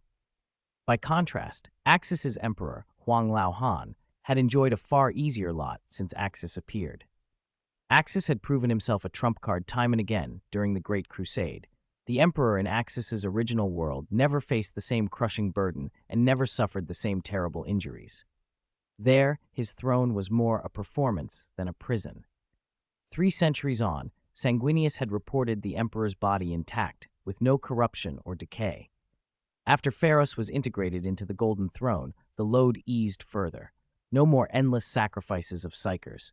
10,000 could channel power daily without dying. The emperor of Axis's world had been coddled like a flower in a greenhouse, while the corpse emperor here had been forced to carve a future from doom. Axis thought maybe Huang Lao Han needed a push. "You lazy, good-for-nothing bum. Get to work," he muttered inwardly. He'd attend to the problem when he returned. For now, he would stay. The Dark King's threat had been dealt with, and Huang Lao Han should be waking up. Axis had time to tour this original, desperate version of the 40K universe and learn more of how it had been held together by one broken man. "I am pleased my bloodline persists," the Emperor on the Golden Throne said at last. "I did not meet you here, or perhaps you appeared later." "No, I was discovered during the Great Crusade," Axis replied. "I was sent to Leman Russ's world. Russ became a gene seed Primarch. I underwent decades of modification. At first, I thought it was custodian surgery, but it was a gene seed Primarch's work. You built an Astartes Legion for me, the Golden Legion. Its members can perform a golden transformation that doubles their combat power." The Emperor sighed. "Then it is a pity I did not meet you. Our world is dark and cold. I must prop up humanity almost entirely alone." "You don't have to do it alone," Axis said. "You've seen Sanguinius, your daughter Kasha, and your grandson Kratos. We can help." "Good." The Emperor's voice was hoarse. "I am glad Kasha survives somewhere. Here she is imprisoned in my cell. Her mind has fractured." "What? Can she be freed?" Axis's voice tightened. Even across worlds, Kasha was his wife. "I want to save her." "If you request it, yes, but you must come to the Golden Throne to arrange it. I cannot currently speak with the Custodes." The Emperor hesitated. "I will help as I can. Come, see for yourself." Axis agreed. He would visit the Golden Throne. The Emperor's next request came quickly. "Go to Macragge and rescue my son, the Gene Seed Primarch Robout Guilliman. He has lain asleep for 10,000 years. High Magos Belisarius Call has completed the Armor of Fate. Only a catalyst remains for his revival." Axis nodded. "No problem. We'll go to Macragge." He almost laughed to himself. He'd come not just to save the Imperium, but to stir up trouble in good humor. In Axis's own world, the Eldari and humanity were tied together. His daughter, the life goddess Aisha, had become a bridge between them. He intended to encourage the same alliance here. And he had other, less noble motives. To toy with Guilliman. If he could engineer a political marriage between the Primarch and an Eldari seer and record the whole spectacle, the look on the other Guilliman's face would be priceless. "One more thing," the Emperor said. "Tell Sanguinius that his gene seed descendants here are facing an unprecedented disaster. A race called the Tyranids has invaded the galaxy. They devour everything. Baal is threatened by a Leviathan swarm. If Sanguinius from your world can go to Baal, the Blood Angel's morale would be immeasurably raised." "No problem. We'll handle it." Axis hesitated. "Could you hint at my identity to your living saint? I'm worried that if I go to Macragge without some pretext, I'll first get into a fight with all of Guilliman's sons." The Emperor smiled faintly. "I will tell my living saint, Saint Celestine. For now, you may act as my chosen one." Axis shook his head. "It doesn't need to be so complicated. I'm your gene seed Primarch in my world. Just say we are Primarchs from another world." "It is not as simple as you think," the Emperor said calmly. "If possible, Sanguinius may impersonate his resurrected self, and you and your son Kratos may take the roles of the 2nd and 11th Primarchs." "We cannot linger here too long," Axis warned. The Emperor was implicitly asking him to seed an Astartes Legion and a political structure. Big asks for visitors. Humanity had advanced in peculiar ways over 10,000 years. "We have developed Primaris technology," the Emperor added. "I can have its creator teach you unconditionally." Axis's eyes lit. He had a request of his own. In my world, the Eldari are our allies. Could you arrange an alliance here? A political marriage would seal it. The Emperor sounded incredulous at first, then wry. Helping you is no problem. Primaris research for you would be trivial. You and your son can pose as the 2nd and 11th Primarchs if needed. As for Guilliman, that man must be married to that great seer of the Eldari Death Guard. He lingered on the last words like an indulgent joke. By the way, the Eldari life goddess in your world is your daughter. Axis laughed, half incredulous, half delighted. Helping this emperor was repayment of a favor and a chance to save a tragic Imperium. It was also an opportunity to needle Guilliman. He could already picture the chaos the marriage would cause.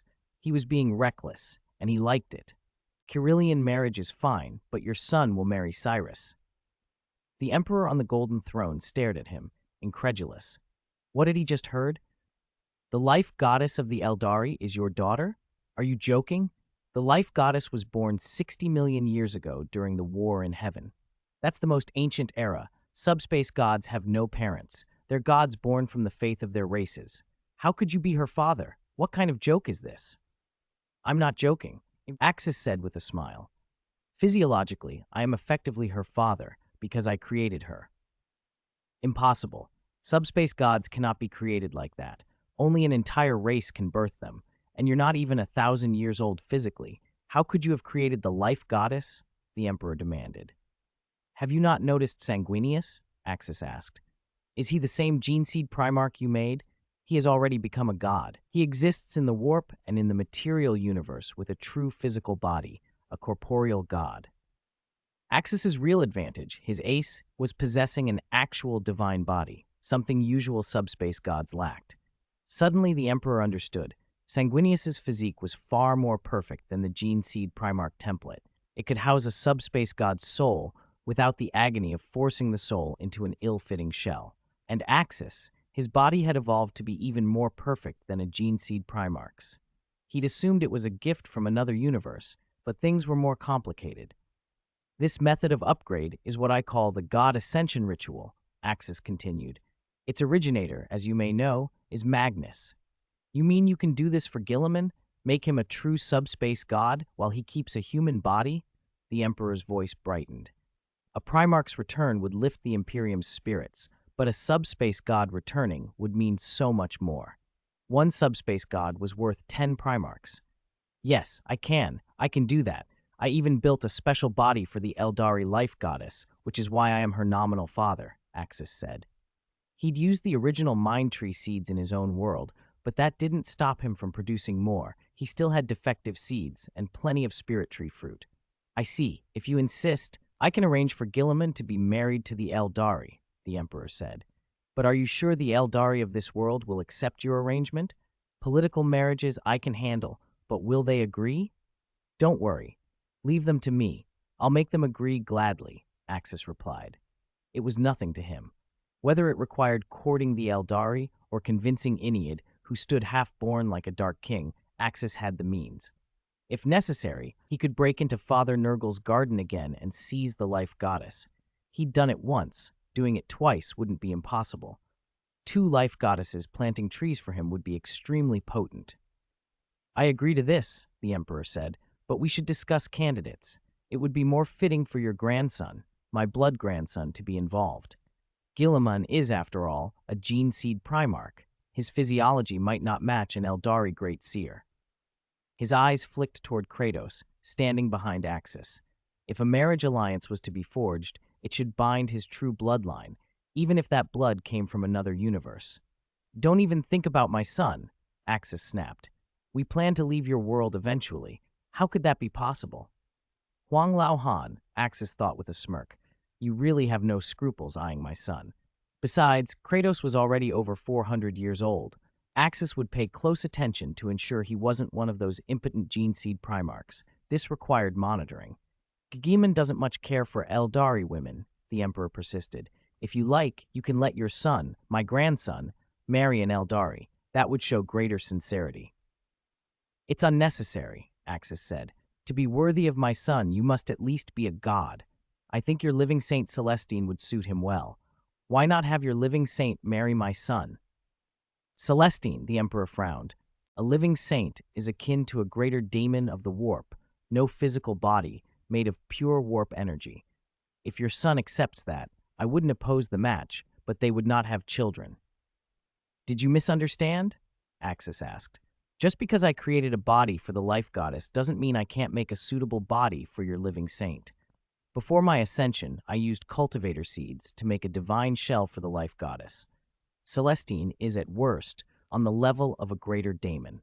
I wouldn't even need first-generation cultivator seeds. Second generation would do to craft a suitable vessel. The Emperor's expression shifted. I forgot, your abilities are that powerful. Very well. 2 marriages, Guilliman to the Eldari Great Seer, and my grandson, your son, to your living saint. He cared less about the first union. In his eyes, the Eldari were tools to be used, not a people to be assimilated. But Axis's son was different. Marrying Celestine to his bloodline would create a real tie to another universe. The Emperor found the arrangement pleasing. All right, Axis said, rubbing his chin. I'll head to Macragge now. A living saint for his son, and free. What a boon. Better that Celestine be straightforwardly married to Kratos than kept in some ambiguous entanglement with Inquisitor Greyfax.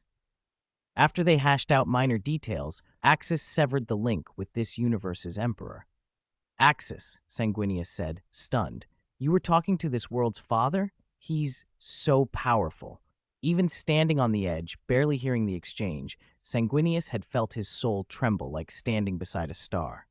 The emperor of this world is very powerful, Axis agreed. He sat on the golden throne for 10,000 years, fed on the faith of humanity across 10 millennia. He's far stronger than the 30K era version. This world's Huang Lao Han truly has the bearing of a god emperor. Still, emotionally, I favor my own universe's emperor. He's my father-in-law, after all. Father, Kratos said, since the Dark King is gone, shouldn't we return? Sanguinius and Kasha nodded. This was not their world, and although the emperor here ruled, they had duties of their own. Why rush back? Axis asked. The Dark King threat is resolved. The emperor can sit more comfortably now. We should travel, help this Imperium a little. Their situation is far worse than ours. They're close to collapse. If we can, we should lend a hand. Sanguinius squinted as if to say, I don't believe you. You just want to play around here, don't you? Please, Axis. We have things to take care of, Sanguinius protested. Don't worry, Axis said. Magnus has already arranged follow-up measures. You could be gone for decades or millennia without it affecting things. Besides, your gene-seed offspring in this world are in grave danger. A vast Tyranid fleet moves toward your homeworld, Baal. If nothing unexpected happens, Baal will fall, and your gene-seed descendants here will be wiped out. My homeworld is being invaded by Tyranids? What are Tyranids?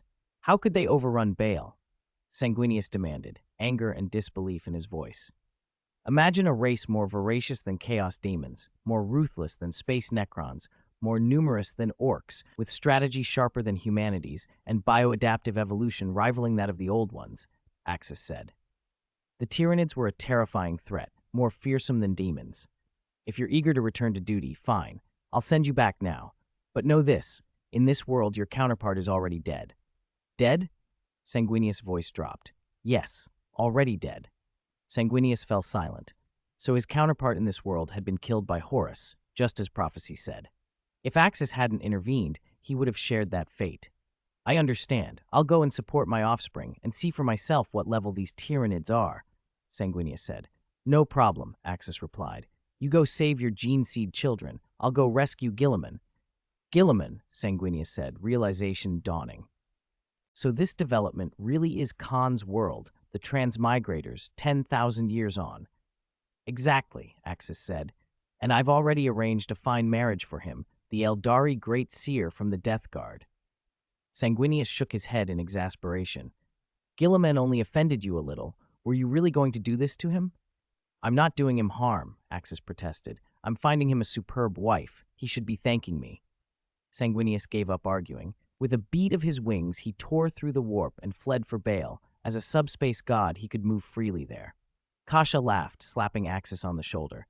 You really are something, Axis. Don't mess with him. Axis holds grudges. Father, Kratos stammered, pale. This is too much. What's wrong? Axis chided. Don't become like those impotent gene-seed Primarchs. I've found a wife for you too. What? Father, you mean is she Eldari? Kratos blurted, incredulous. Was his father joking, dragging him into an Eldari marriage too? Relax, Axis said. She's human, a great beauty, a living saint. Kratos' jaw dropped. 332. The idea of establishing a demon realm, Calgar and Belisarius call. Well done, Axis. I can't wait to have a daughter-in-law. What about her background? Is she clean? Kasha asked, eyes sparkling. To be honest, she didn't really know what a living saint was. Haha, isn't she wonderful? Don't worry, this woman's background is absolutely spotless, Axis answered. He explained that the Imperium's living saints were akin to chosen figures, something like greater daemons or daemon princes. More precisely, living saints are members of the imperial cult, adepta sororitas, or other clergy, whom the emperor resurrects with great psychic power after death. When their bodies are destroyed, they return to the warp and are reborn with altered attributes, much like daemon princes. The difference is that the power involved is holy, not corrupt, and they manifest angelic wings. In essence, they resemble daemon princes bound to the emperor. Kratos watched his parents' smug faces and shook his head helplessly. He had never given personal relationships much thought. Before his father and mother returned, his mind had been entirely on the Great Crusade and on caring for his legion. The people he usually dealt with were immortals or fellow Primarchs. No one spoke of romance, so he never considered it. Now his father was arranging a wife for him out of the blue, and it made him uncomfortable, though Axis was not entirely wrong. Father, what exactly is a living saint? Are they like an immortal or a powerful psyker? Kratos asked. How shall I put it? First, I have to explain the Emperor's current state to you. Huang Lao Han, Axis said, using the name some still whispered. Kasha, Neos, Kratos, your grandfather, after he took the Golden Throne, things changed. The Emperor is transforming into a chaos god. He even has his own demonic host now. These living saints are similar to the daemon princes that chaos creates. The words landed like a blow. Kasha had been somewhat prepared. Axis had hinted at strange truths before, but Kratos was stunned. When the imperial cult was founded, many had argued over its meaning, but none had expected that, 10,000 years later, the Emperor would be something like a warp god, with daemons of his own and servants akin to daemon princes or even greater daemons in the future. The idea jarred against Kratos' image of his grandfather, the mortal who led humanity, not a god.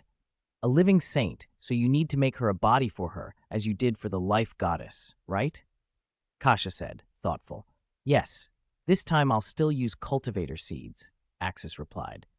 Kasha, while you were asleep, I spoke once with the life goddess Aisha. If it's just an ordinary life form, even a greater daemon or a daemon prince-level being, if it's not a god, a powerful life force can craft a proper body for it. The life goddess could do it easily now. I don't think you need to use those cultivator seeds. I always feel uneasy using them. Kasha explained. She knew what bodies grown from cultivator seeds could become. Without special care, they tended toward monstrousness. Even if a living saint kept a human appearance, it would be hard for her psychologically. Moreover, such a living saint would likely form a father-daughter bond with her husband. How could Kasha then accept her son marrying that woman? So Kasha preferred the life goddess's life force method. Your concerns make sense, Axis said. It's feasible. I have already mastered the god of Chi, so crafting a body from pure life energy isn't difficult. Women often thought of subtleties men missed. The natural form of a body grown from cultivator seeds could be off-putting, even if it absorbed human bloodlines. Creating a complete, lifelike body with life energy was a perfect solution. Now that Axis had attained godlike power, such a body would be equivalent to an immortal form, minus the terrifying invulnerability of true immortals. The living saint's soul would still be bound to the Emperor, able to be resurrected through him. With Axis's protection, there was little to fear for his son's future wife. Then let's not waste time. Let's leave for Makraj now. That boy Guilliman was struck down 10,000 years ago, felled by a single sword, and has slept ever since. Let's wake him. Axis said. Agreed. We leave at once, Kasha answered. Please, father, hear me out. I'd like to meet Lady Celestine first, get to know her before any decision. Isn't this a bit hasty? Kratos protested. Your opinion is noted. Axis waved, then took Kasha with one hand and Kratos with the other, and tore through the warp. Using his god of chi, Axis could now travel freely within the warp. He cloaked the three of them in his divine aura, insulating them from the corrosive influence of the warp as he guided them through the Sea of Souls. The warp could be beautiful in places, but this sea was thoroughly polluted. Daemons swarmed everywhere. As soon as they sensed Axis and the others, they turned predatory, only to be incinerated by Axis's potent god of chi. Once they felt his power, the daemons fell silent and dared not approach. To be honest, Father, if it weren't for these filthy demons, this place would be beautiful, Kratos said, looking out at what lay beneath the corruption. The true face of the warp could be exquisite. Without daemons and warped monsters, the vistas of raw soul energy would be breathtaking. After death, many souls passed here. Some were consumed by daemons, others dissolved into pure spirit. One day, son, I will cleanse the Sea of Souls, Axis promised. He planned to use his divine power to create a realm like a prison for daemons, a separate domain he would drive them into. The Sea of Souls should be a place of peace. Daemons did not belong there. Even if the Chaos Gods were gone, daemons could still be born as long as dark emotions persisted among the living. As long as life endured in the real universe, some daemons would continue to arise. Then I look forward to that day, Father. I hope our family can one day walk freely through that beautiful Sea of Souls, Kratos said. Ha ha! We will. I will make it so, Axis replied, patting his son's head. Time has no meaning in the warp. Axis led them toward Macragge. At the same time, High Magos Belisarius Call, the Eldar Seer Yvraine, Inquisitor Greyfax, and a contingent of Black Templars arrived at Macragge after separate detours. They carried grave news. Cadia had fallen, and Abaddon's 13th Black Crusade had devastated the Imperium.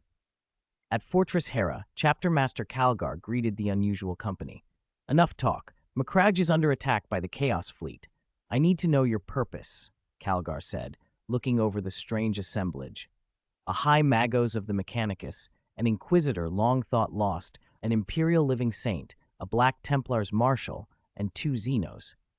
If Chief Librarian Tigurius hadn't insisted their arrival was important, Calgar might have reacted differently. I am here to fulfill an agreement with the Lord of Macragge, High Magos Belisarius Call said. An agreement? High Magos, I don't recall making any arrangement with you, Calgar replied, surprised. It was not with you, Chapter Master Calgar, Call said. It concerns the true Lord of Macragge, the Gene Father of the Ultramarines, Lord Robert Guilliman. Calgar barely heard him. What did you say? 10,000 years ago, when the great Primarch Guilliman went to duel Fulgrim, he entrusted me with several secret missions, Belisarius Call explained. One of those missions was to bring him back after his fall. I have come now to fulfill that agreement. Chapter Master Calgar, we must meet the King of Ultramar. Calgar's face darkened. He stared at the Mechanicus High Magos with a look that left no doubt. He was not pleased. Had Belisarius Call told him this privately, Calgar might have believed him and taken him to meet his gene father, Robert Guilliman, the great king of Ultramar. But the combination was absurd and worse. There were 2 Xenos present. How could such a thing be permitted anywhere near the gene seed? How could it possibly have been leaked? This is the Corpse Emperor's will, the living Saint Celestine declared, lifting the longsword in her hand. The great king of Ultramar, the son of the Corpse Emperor who has slept for 10,000 years, will awaken. It will be today, here. Calgar, take us to see Lord Guilliman. She spoke as an instrument of the Corpse Emperor. Otherwise, after the fall of Cadia, she would have returned to the Imperium to await further instruction. Around her, the Grand Marshal of the Black Templars and Inquisitor Greyfax glared at Belisarius Call in stunned silence. The High Magos had not said a word of this purpose on the voyage. They had assumed Calgar's fleet was only stopping to resupply before returning to Holy Terra. No, Calgar said, these 2 Xenos will remain here. I will take you to see Lord Guilliman. The thought of leading a Mechanicus arch-technologist and the Imperium's living saint to Guilliman was painful enough. Letting alien blood any closer was unthinkable. If you believe us or not, we are here to help, Yvraine said.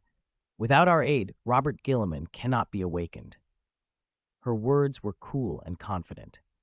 The Eldar's mission in this sector had been set by their death god, Yilian, to have humanity stand at the forefront and draw the attention of chaos, while an emerging Death Guard collected the 5 Khorne swords. If humanity could hold the battlefield long enough, the Eldar might succeed in awakening Yllian and striking at their race's ancient enemy. Impossible, Calgar bellowed. You 2 filthy Xenos are under my protection here, only because I would not execute you on sight. Now get out of Fortress Hera, now. Chapter Master Calgar, Celestine said, voice steady. This is the Corpse Emperor's will. To resurrect the great gene seed Primarch, the help of these 2 is essential. Without them, the Primarch cannot awaken properly. Belisarius Cawl stood aside, fingers steepled, inscrutable. His fate armor and all the arcana of the Mechanicus could be fashioned into a method of revival. Strictly speaking, he had the tools to do what was necessary. Yet he could not shake the memory of the psychic audience he had shared with the Corpse Emperor in the Imperium, or how the Emperor's blade had come into his possession and been carried to Macragge by an unseen hand. If the Corpse Emperor had arranged events, they must be followed. Calgar's jaw tightened. No, not a single step closer to the gene seed.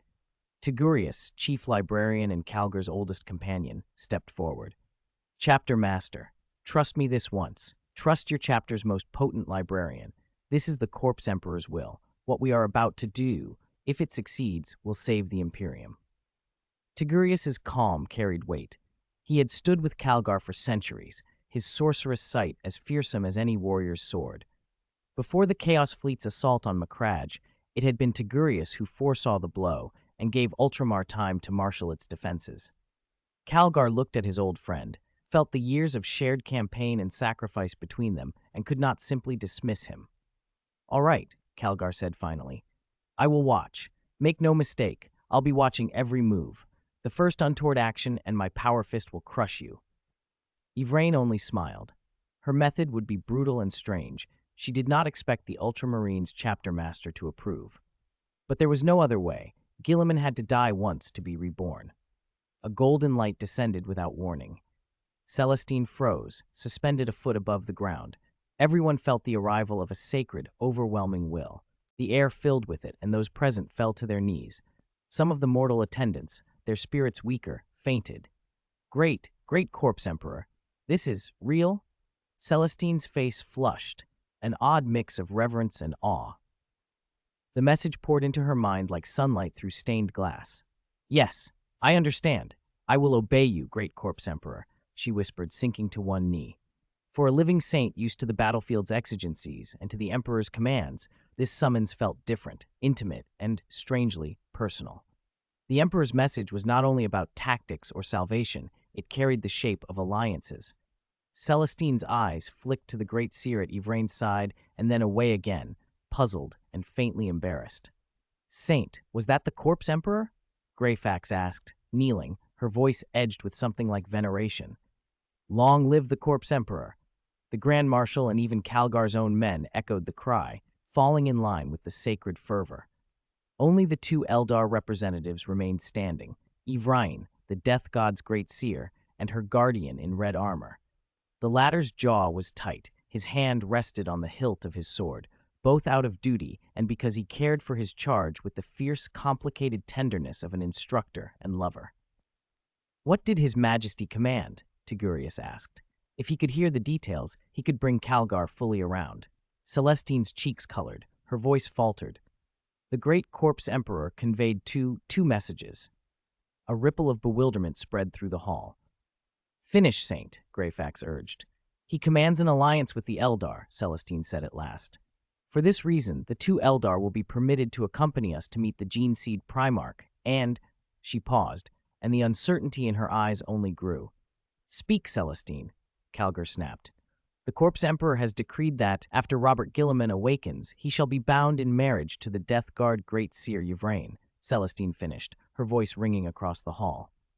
Silence crashed down like a gavel. Faces hardened. Calgar's expression turned to one of raw, unforgiving disbelief and fury. The Grand Marshal's features shadowed with anger. Greyfax's hand was at her hip, fingers twitching, ready to draw. Tigurius looked genuinely shocked. Had he misinterpreted the vision? Quiet! Calgar's voice cracked. How dare you? How dare you speak such blasphemy?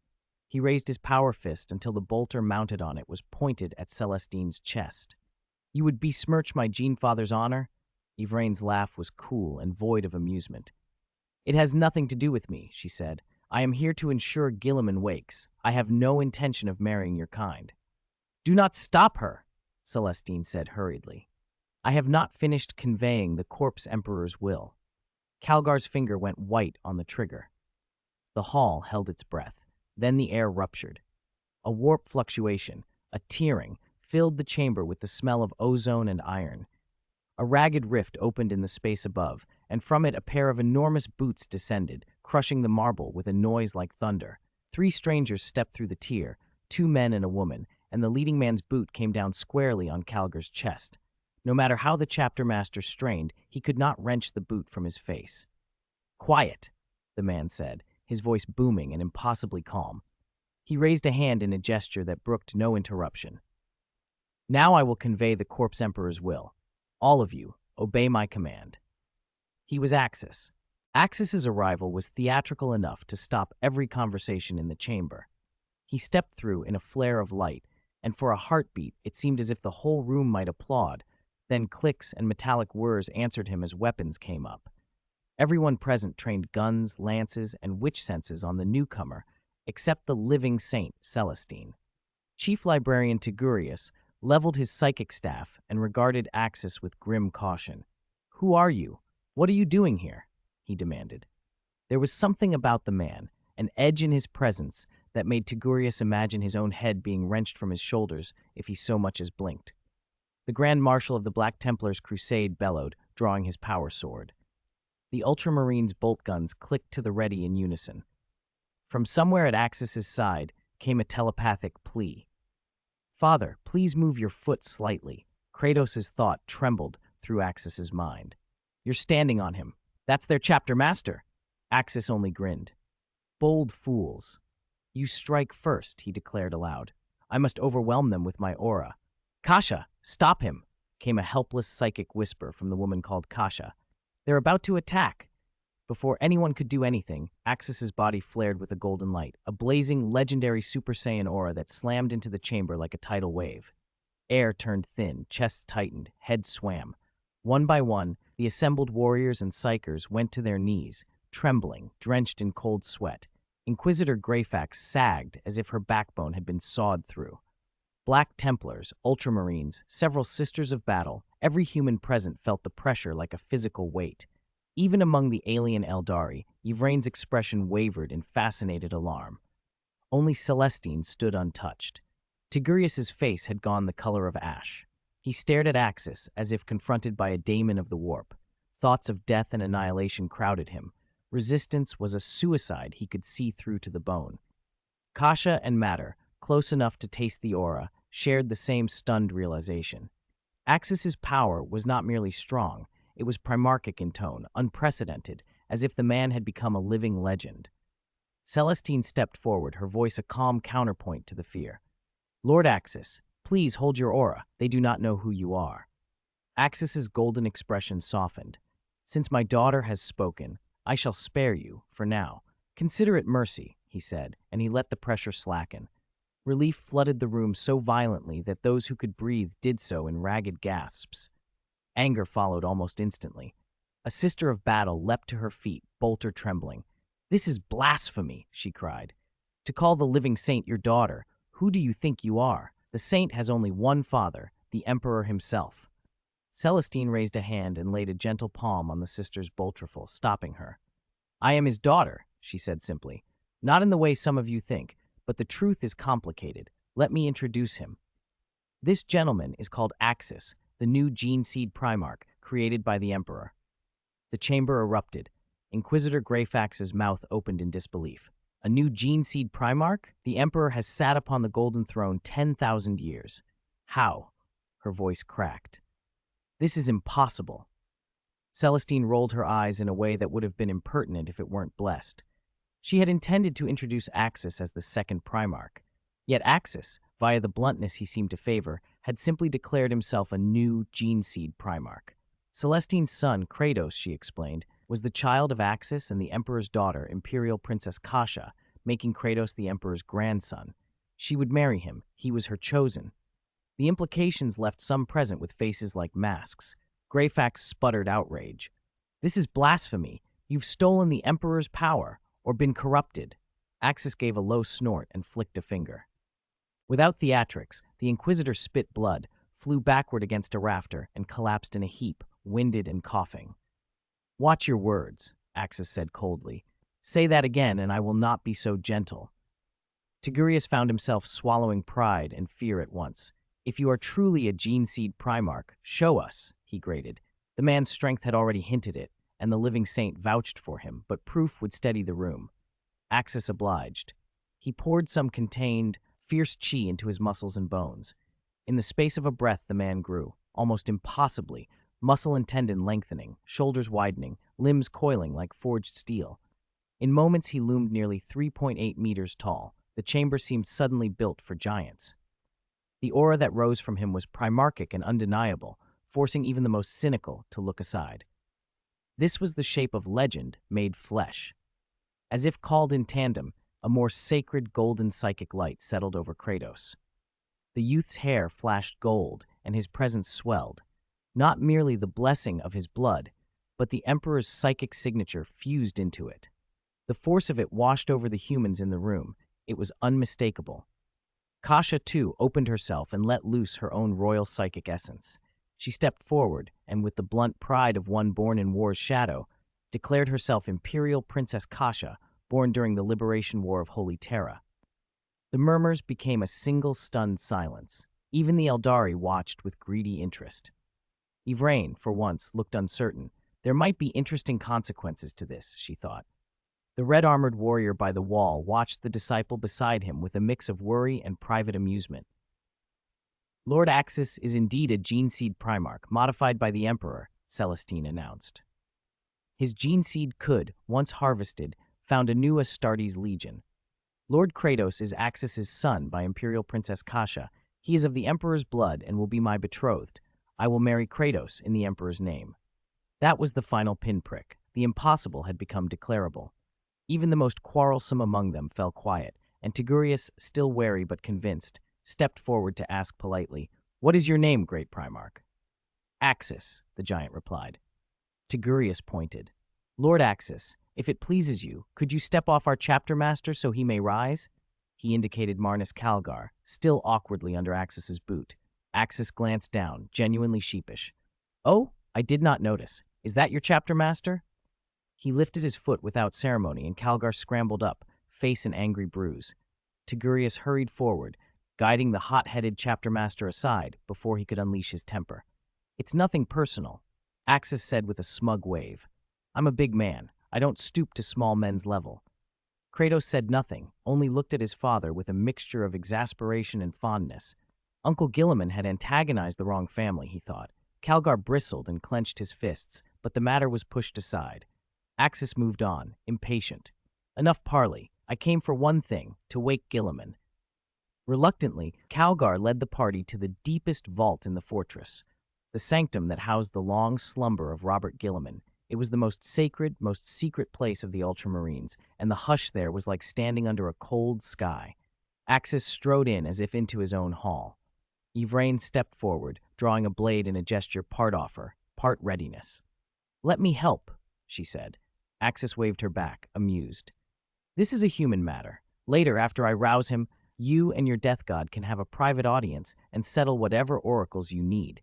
You two should get along. He's just a big boy. I'll talk to your god later." Yvraine's expression flickered between scorn and disbelief. The death god had given her no marriage oracle. Axis only smiled, as if that were a negotiable detail. He walked to the stasis field and, to the horror and fascination of everyone present, reached in, plucked the naked, sleeping form of Robert Guilliman from his cradle of machines, and slapped the Primarch soundly across the face. "Why are you sleeping?" Axis barked, grinning. "Wake up and come join the party." 335. Guilliman wakes, the Emperor's long-distance call. "Guilliman, your old man is calling you in for overtime." Axis's words hung in the air and everyone froze. No, this can't be a normal wake-up call. Even Calgar and Tigurius stood motionless, staring at Axis with a mixture of bewilderment, disbelief, anger, and shock. The man was simply unbearable. Kratos' mouth twitched. He couldn't quite watch.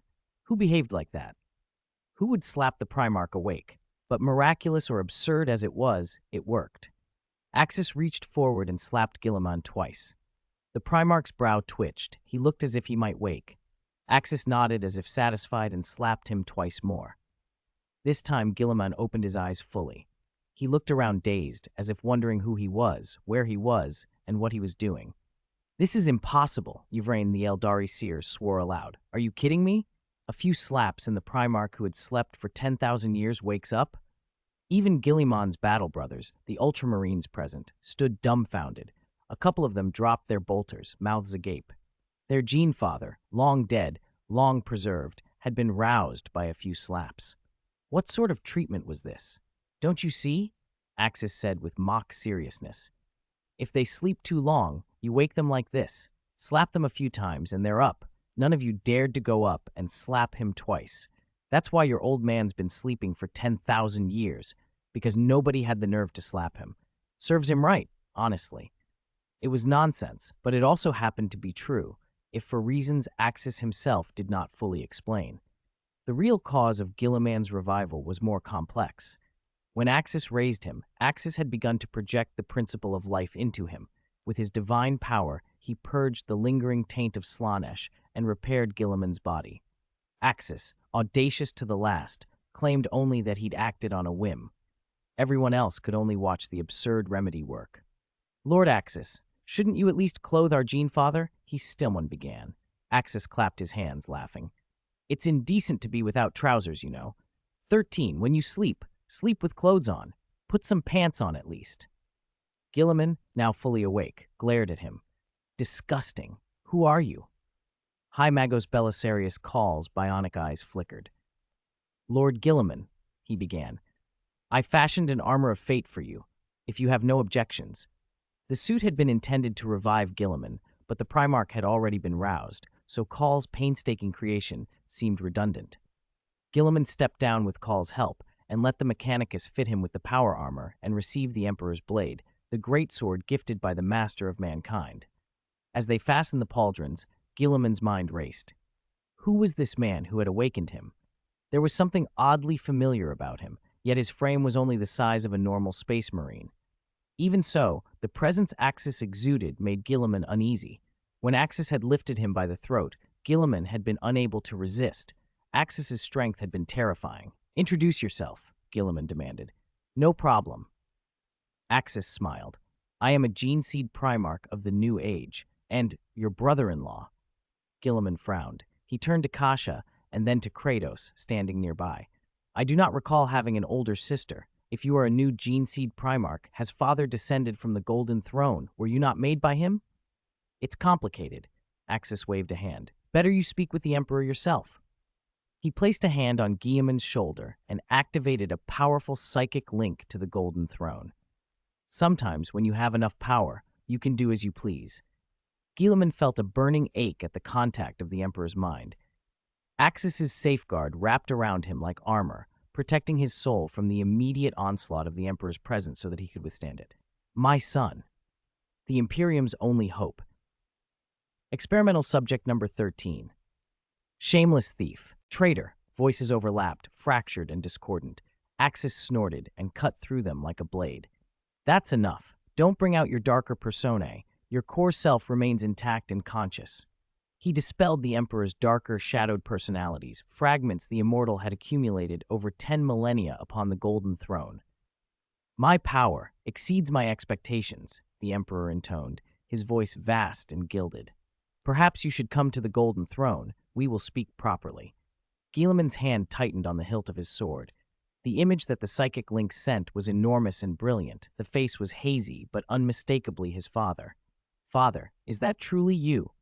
The Emperor's gaze was a furnace. "My son, you have a mission.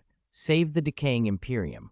Put it back on its proper path. You are its hope. I place all my expectations upon you. You are regent of the Imperium. Return to Holy Terra at once." Guilliman bowed his head once, a soldier answering his commander. "I understand, father." He glanced back at Axis. Who exactly is this Axis? His power, It is not much less than yours once was. He was modified by me, but his origin differs from yours, the Emperor explained. He was transformed after childhood, altered from a human into a gene seed Primarch after birth. I will explain his full identity in time. For now, he is trustworthy. The Emperor's words dispelled much of Guilliman's doubt. Then, the matter of Kasha and Kratos surfaced. Is Kasha my sister, then? Was she made by you? Kasha was not a gene seed Primarch created by me, the Emperor said. She is my daughter, born of Ada. Her son, Kratos, inherited my psychic spark and his father's lineage. He is my grandson. Guilliman absorbed the information and, satisfied, ended the connection. Even a few minutes of communion with the Golden Throne had left his soul with a fierce, searing awareness. He had also seen that the Emperor had been fragmented by his long vigil. Axis's intervention had been necessary to present the Emperor's steady core clearly. A column of golden light rose from the two of them, Axis and Guilliman, and for a moment, a colossal, blurred golden figure hung in the air above the gathered assembly. All the humans present, including Kratos and Kasha, immediately went to one knee. They paid homage to the man who had endured 10,000 years of torment for humanity, the God Emperor. They paid homage to their grandfather, to their father. I have confirmed your identity, Axis, Guilliman said, inclining his head. In this dark age, it is an honor that you have returned to aid the Imperium. Do not be formal, Axis replied. Those Chaos Space Marine rebels out there still need removing. Stretch your muscles a bit. Guilliman's response was instant and martial. He raised the Emperor's burning greatsword and roared, Traitors, I will deal with them myself. All Ultramarines, follow me. Axis, Kasha, Kratos, you will go with us. Axis waved a hand as if dismissing an unimportant detail. Kasha and Kratos can accompany you. As for me, I have other matters. I must meet with the Eldari gods to discuss your marriage with Yvraine. A stunned silence followed. Your marriage? Yvraine snapped, scandalized and incredulous. Eldari? What do you mean, Axis? 3 and 36. Look at the stubborn great prophet of the Death Army with new eyes. What's all the fuss about? It's exactly what it sounds like. Your marriage. The Emperor forgot to tell you earlier, but you're not getting any younger. It's time to find you a wife, Axis said with a smile. Guilliman, who had been charged and ready to lead the Ultramarines out against the Chaos Traders, froze mid-step. His face fell. Wait, that wasn't the main problem. The main problem was that she was an Eldar, an alien. Guilliman would sooner die than marry one. What is going on? Father never mentioned this, he demanded. I'm telling you now, humanity needs allies. The galaxy is 10 times more dangerous and 10 times more chaotic than you remember. To survive, we must stand together, Axis replied. Let's talk about that later. I imagine the Eldar lady won't be eager either, Guilliman snapped, slinging the Emperor's sword over his shoulder and striding for the door.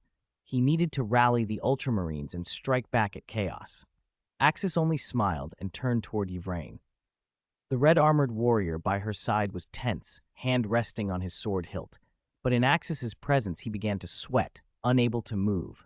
An aura emanated from Axis that pinned the warrior to the spot. This man was terrifying.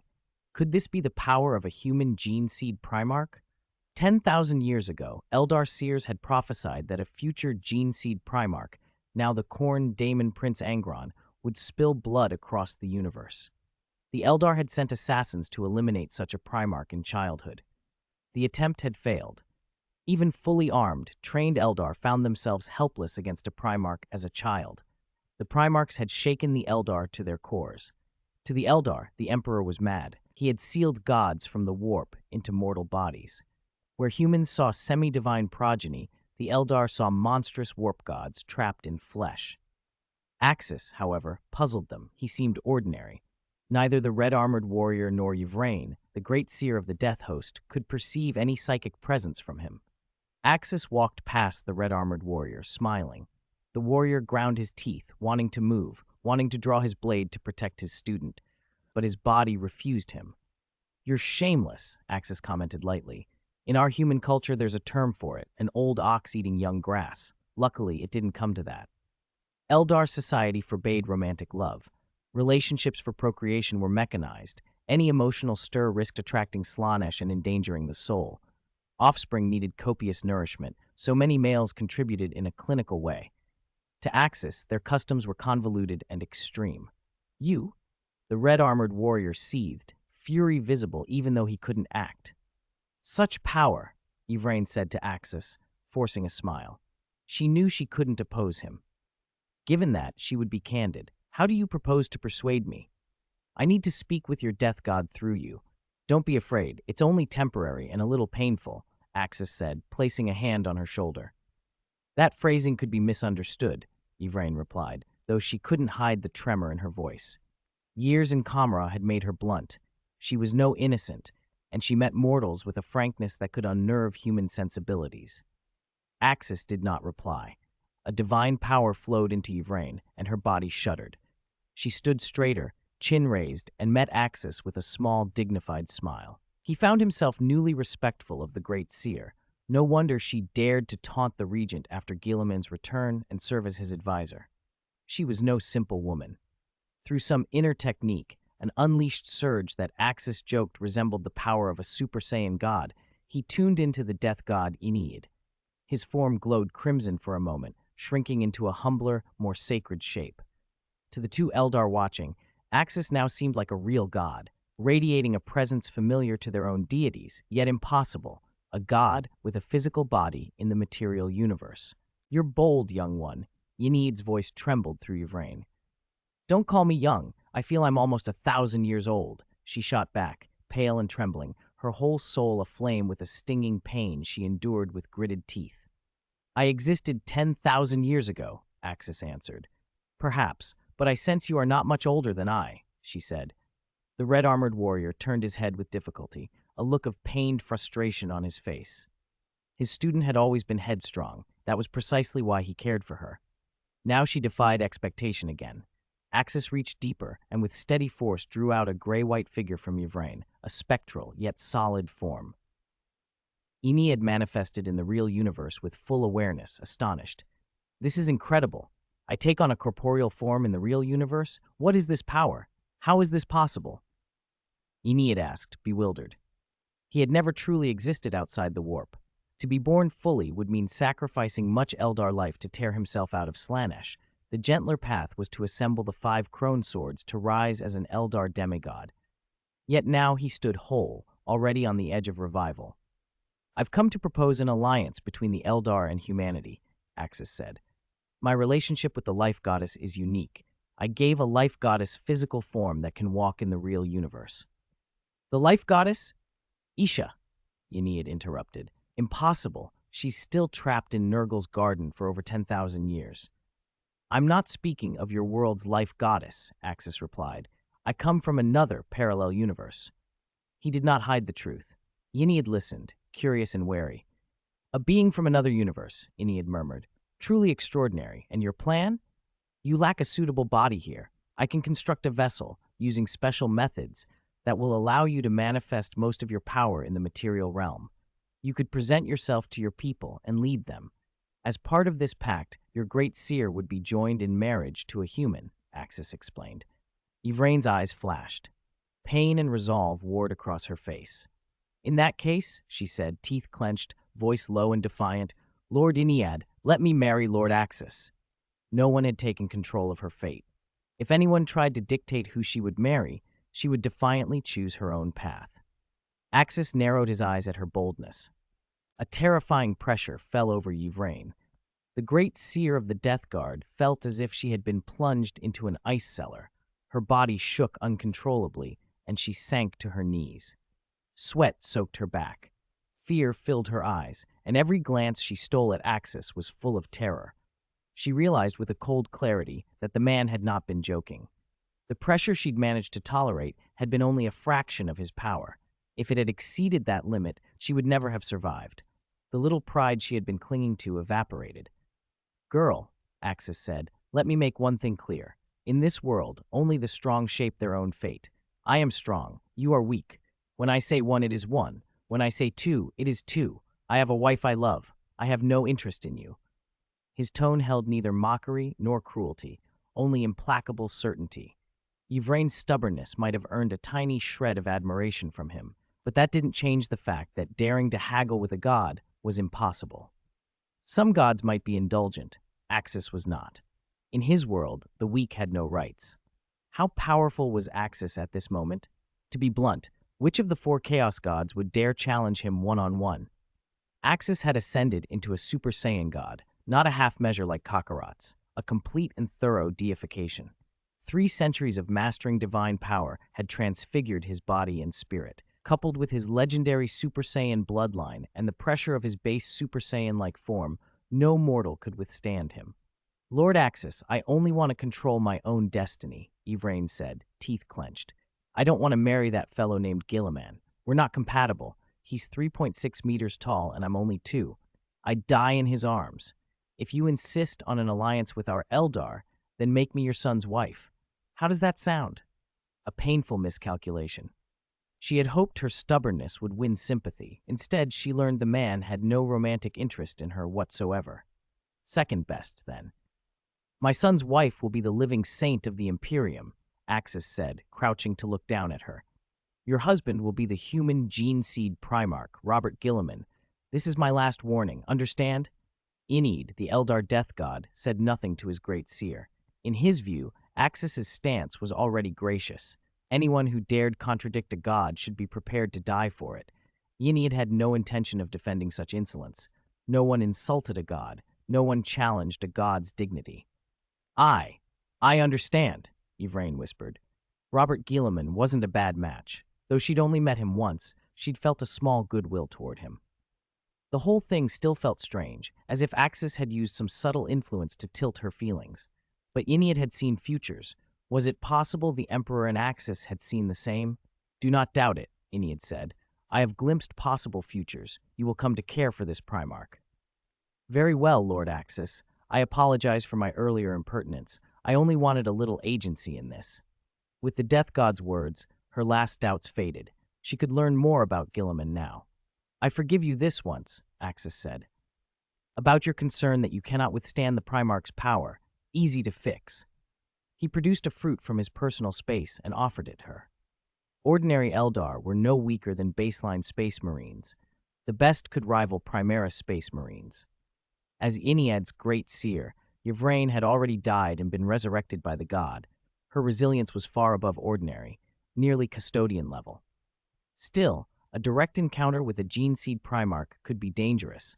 Axis wanted to ensure there would be no fatality on the wedding night. A spirit tree fruit would do the trick.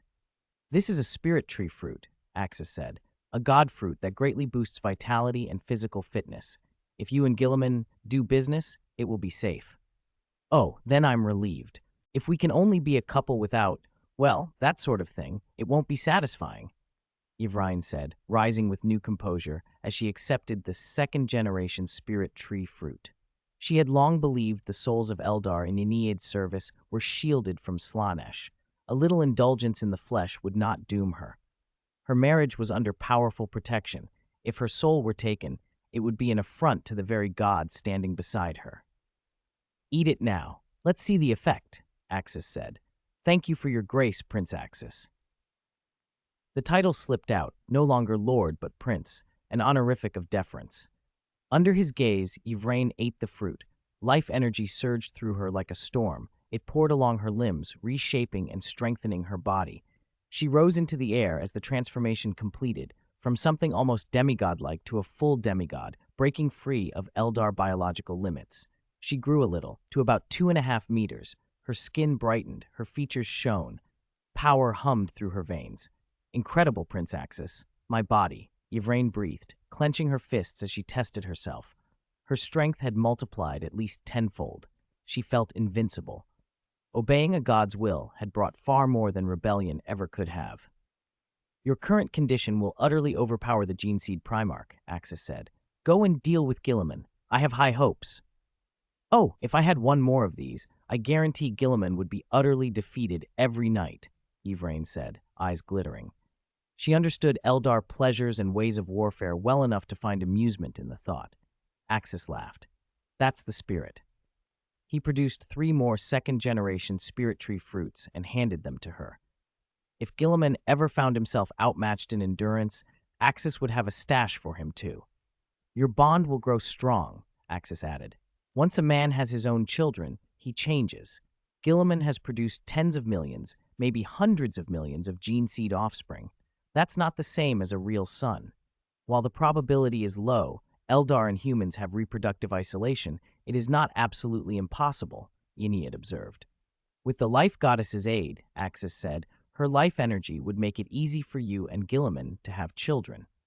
Prince Axis, Ennead asked, startled, do you mean you intend to help us rescue the Eldar life goddess? Yes, Axis replied.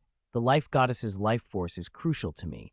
Her power can help me cultivate a god tree. With some modification, she could be elevated to a world king god. No other Eldar god has that talent. The life goddess's life force is unique. If that's true, I will help along with the laughing god, Ennead said, excited. Axis smiled. Allies were useful, but once the life goddess was free, she would belong to him. He'd take her. Yvraine, for her part, declared she would join the rescue. It is the duty of every Eldar, she said, eager. Ennead and Axis could use the Eldar's aid, and the prospect of the Plague War promised plenty of opportunity to clash with Nurgle's forces.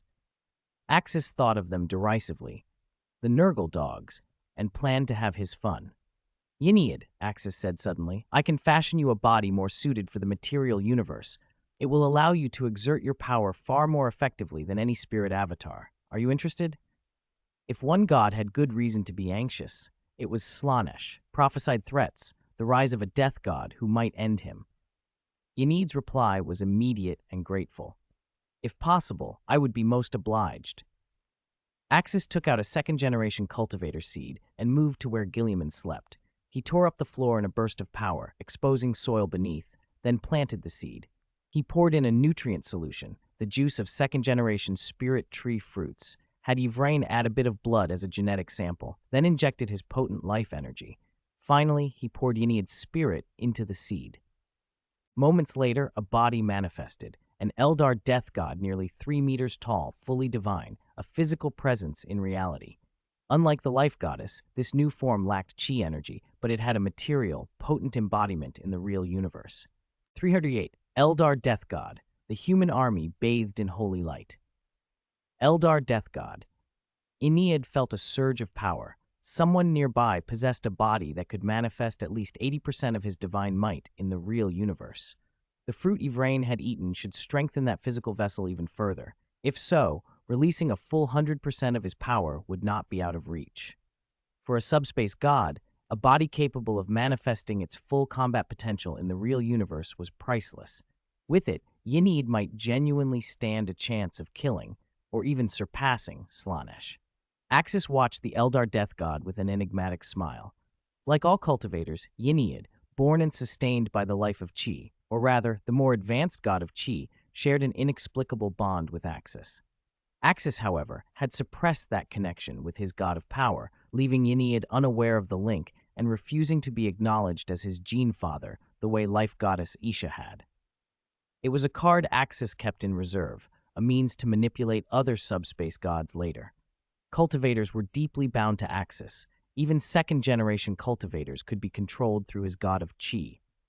Congratulations, great Ennead, Yvraine said, immediately kneeling to offer her blessings to the god she worshipped. The Eldar Death God had grown stronger, strong enough to walk the real universe. As Great Seer, her own importance had dimmed. If Ennead could act directly, she wouldn't need to be his mouthpiece. Still, it mattered little. After marrying the human gene seed Primarch Robert Gilliman, she planned to withdraw from the Death Guard and become the true regent princess of the Imperium. And compared to Ennead, the support she now had in Axis was far greater and firmer. Yvraine turned to Axis. Your Highness Axis, I cannot express my gratitude. Is there anything you require of me? Name it. I will obey. Ennead, having just tested the power of his new body, was eager to cement a good relationship with Axis. He wanted those mental tree fruits Axis had spare. Eventually, the offer of the fruit might help him upgrade his divine body again. There is one thing I would ask of your Highness, Axis said. I once came upon a fragment of Kayla Mencha Kane's godhead. I've devoured one fragment, and I wish to consume all the others. Can great Ennead locate and gather the remaining fragments for me?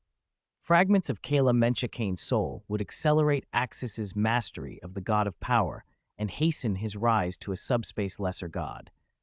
Without them, Axis would never have reached his current level in 3 centuries, relying only on the Emperor's and Khorne's divine remnants. "No problem, Your Highness Axis," Aeneid replied without hesitation. "I will gather every fragment of Kane and hand them to you. I will undertake it myself." How could anything that had been dead for 10,000 years, reduced to fragments, propped up by the sacrifice of a great seer to bully mortals, be more valuable than the favor of Axis? "Excellent," Axis said, smiling. "For your help, I'll give you the mental tree fruit I just gave Yvraine. 10 of them, and I'll include one of even higher quality as a gift." "That would be wonderful, Your Highness Axis. We have a deal. Once I'm fully attuned to this body, I will lead the Death Guard into action," Aeneid said. As the only Eldar god capable of acting in the real universe, he'd become the supreme authority of his people. When he left, his first task would be to unify the Eldar, Exodites, Craftworlds, Dark Eldar, bringing them all under his rule. The Harlequin or Clown Troop, led by a certain filial god, would remain allied. After all, they were gods as well. Axis and Aeneid spent the next hours in cordial conversation. Aeneid's favor toward Axis rose steadily. The bond they forged would be useful in the days to come. Outside Macragge, the fighting had reached a fever pitch. The awakening of the Geneseed Primarch had transformed the battle. When Guilliman strode onto the field in the armor of fate and wielding the sword of the Emperor, the human army exploded in cheers. "The great Gene Father has awakened. The Lord of the Ultramarines has awakened. Hail the great Gene Father! Hail Ultramar, the King of 500 worlds!" Countless Ultramarines and allied troops roared their adulation, and ordinary Imperials wept as they looked up at a being who might once have been legend. To the mortals, the age of the Geneseed Primarchs and the Emperor had been the stuff of myth. Now a son of legend, a figure from old stories, stood among them. "Ultramarines, counterattack! Destroy these traitors! Citizens of the Imperium, fight bravely! The Emperor watches you!" Guilliman roared, raising the sword of the Emperor. Abaddon's plan, his attempt to prevent the awakening of the Lord of the Ultramarines, had failed utterly. The Chaos Space Marine assault rapidly lost cohesion as order rallied behind Guilliman's presence. For the Imperium, Guilliman charged like a living bastion, swinging the Emperor's sword. He cleaved through a dozen Chaos Space Marines and, without hesitation, grappled and strangled a Khorne Greater Daemon with his bare hands. The traitors froze at the sight. Terror split them open from within. Only the most blood-crazed followers of Khorne thirsted to spill Guilliman's blood for their brass king. Even so, some terrible demonic entities dared not approach him. The sword of the Emperor was anathema to demonkind. Any daemon slain by it would be utterly destroyed, forever denied the chance of rebirth or return. Because of that, some greater demons instead fixed on the two seemingly ordinary figures at Guilliman's side. Standing beside the Primarch, their station had to be significant. A bloated great unclean one from Nurgle shambled forward and lashed out at Kratos. Kratos looked at the charging monstrosity with only a hint of surprise. The bloated thing clearly thought itself a threat. How mistaken.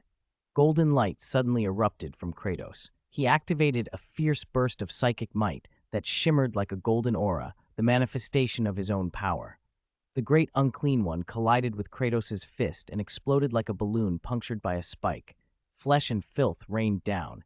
"Die, monster!" Kratos snorted. His golden psychic power flared and the scattered remains vaporized. Both body and soul were annihilated. "How is this possible?" the great unclean one had wailed before its final dissolution. It had hoped to avoid Guilliman and find an easier kill, but Kratos was far worse. "You fool," Kratos said coldly. "I can annihilate demons myself.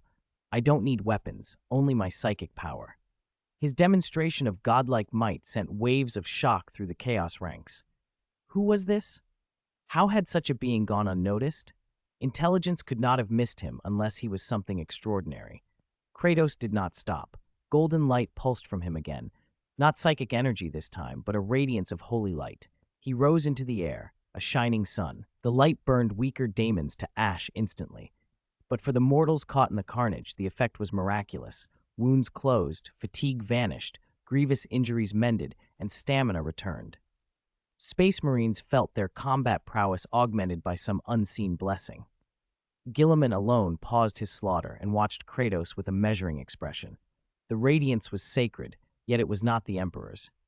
The Emperor's power, though golden in display, carried a cold, shadowed core. This used light like a warm spring, like bathing in sun, sacred and comforting in a way Guilliman associated with Sanguinius. "This is holy light," Kasha said, stepping forward to explain. "It's a power developed by Sanguinius in our universe." "Incredible," Guilliman murmured. "It feels as if an archangel stands with us. Where is Sanguinius now?" "You will meet him soon," Kasha replied. Relieved, Guilliman turned back to his warriors. "Then fight with heart. Warriors of the Imperium, kill the enemy." Bathed in holy light, humanity seized the advantage. The miracle bolstered morale and turned the tide. Ultramarines and Imperial soldiers surged forward renewed, their spirits rekindled by light that was both healing and sanctifying. The Imperium advanced, and the battlefield on Macragge burned with the righteous fury of a people who believed their salvation had finally returned. 339. Awakening the power of the holy light, poor Guilliman, and the Dark Empire. My warriors, remember the man before you. He is of the human emperor's bloodline. My nephew, the true grandson of the human emperor. His name is Kratos. Guilliman held his weapon high and announced Kratos' identity for all the mortals and space marines to hear. It was vital to make his lineage clear.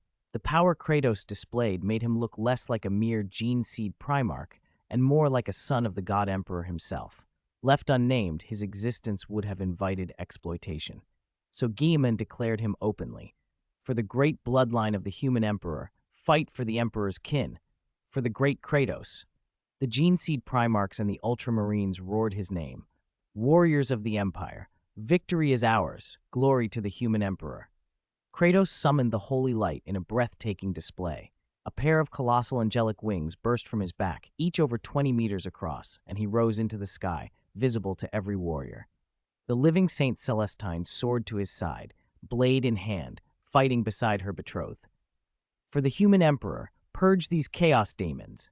Celestine nodded at Kratos. She was pleased. His power outshone even her own, and it shone with a sanctity that made her grateful to the emperor for sending him. Together they would stand for the bloodline. Together they would fight. Fight! Fight, warriors! A surge of power awoke in the Space Marines then, a quiet, indescribable force that filled them from within. Many Ultramarines, righteous and resolute, found something new stirring in their souls. They did not realize at first that this light emanated from them as much as from Kratos. The sight of Kratos wielding the holy light had triggered the awakening in those who were worthy. Since Sanguinius had come into this universe and first revealed the holy light, the power could be shared, but only with his consent. A few minutes earlier, while flying through the warp toward the Baal system, Sanguinius had felt a call. He sensed those who would stand unwavering for the Empire, sacrificial, fearless souls deserving of favor.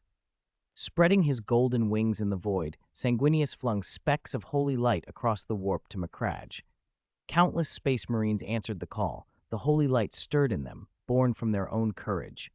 Having done this, Sanguinius beat his wings again and pushed on toward Baal.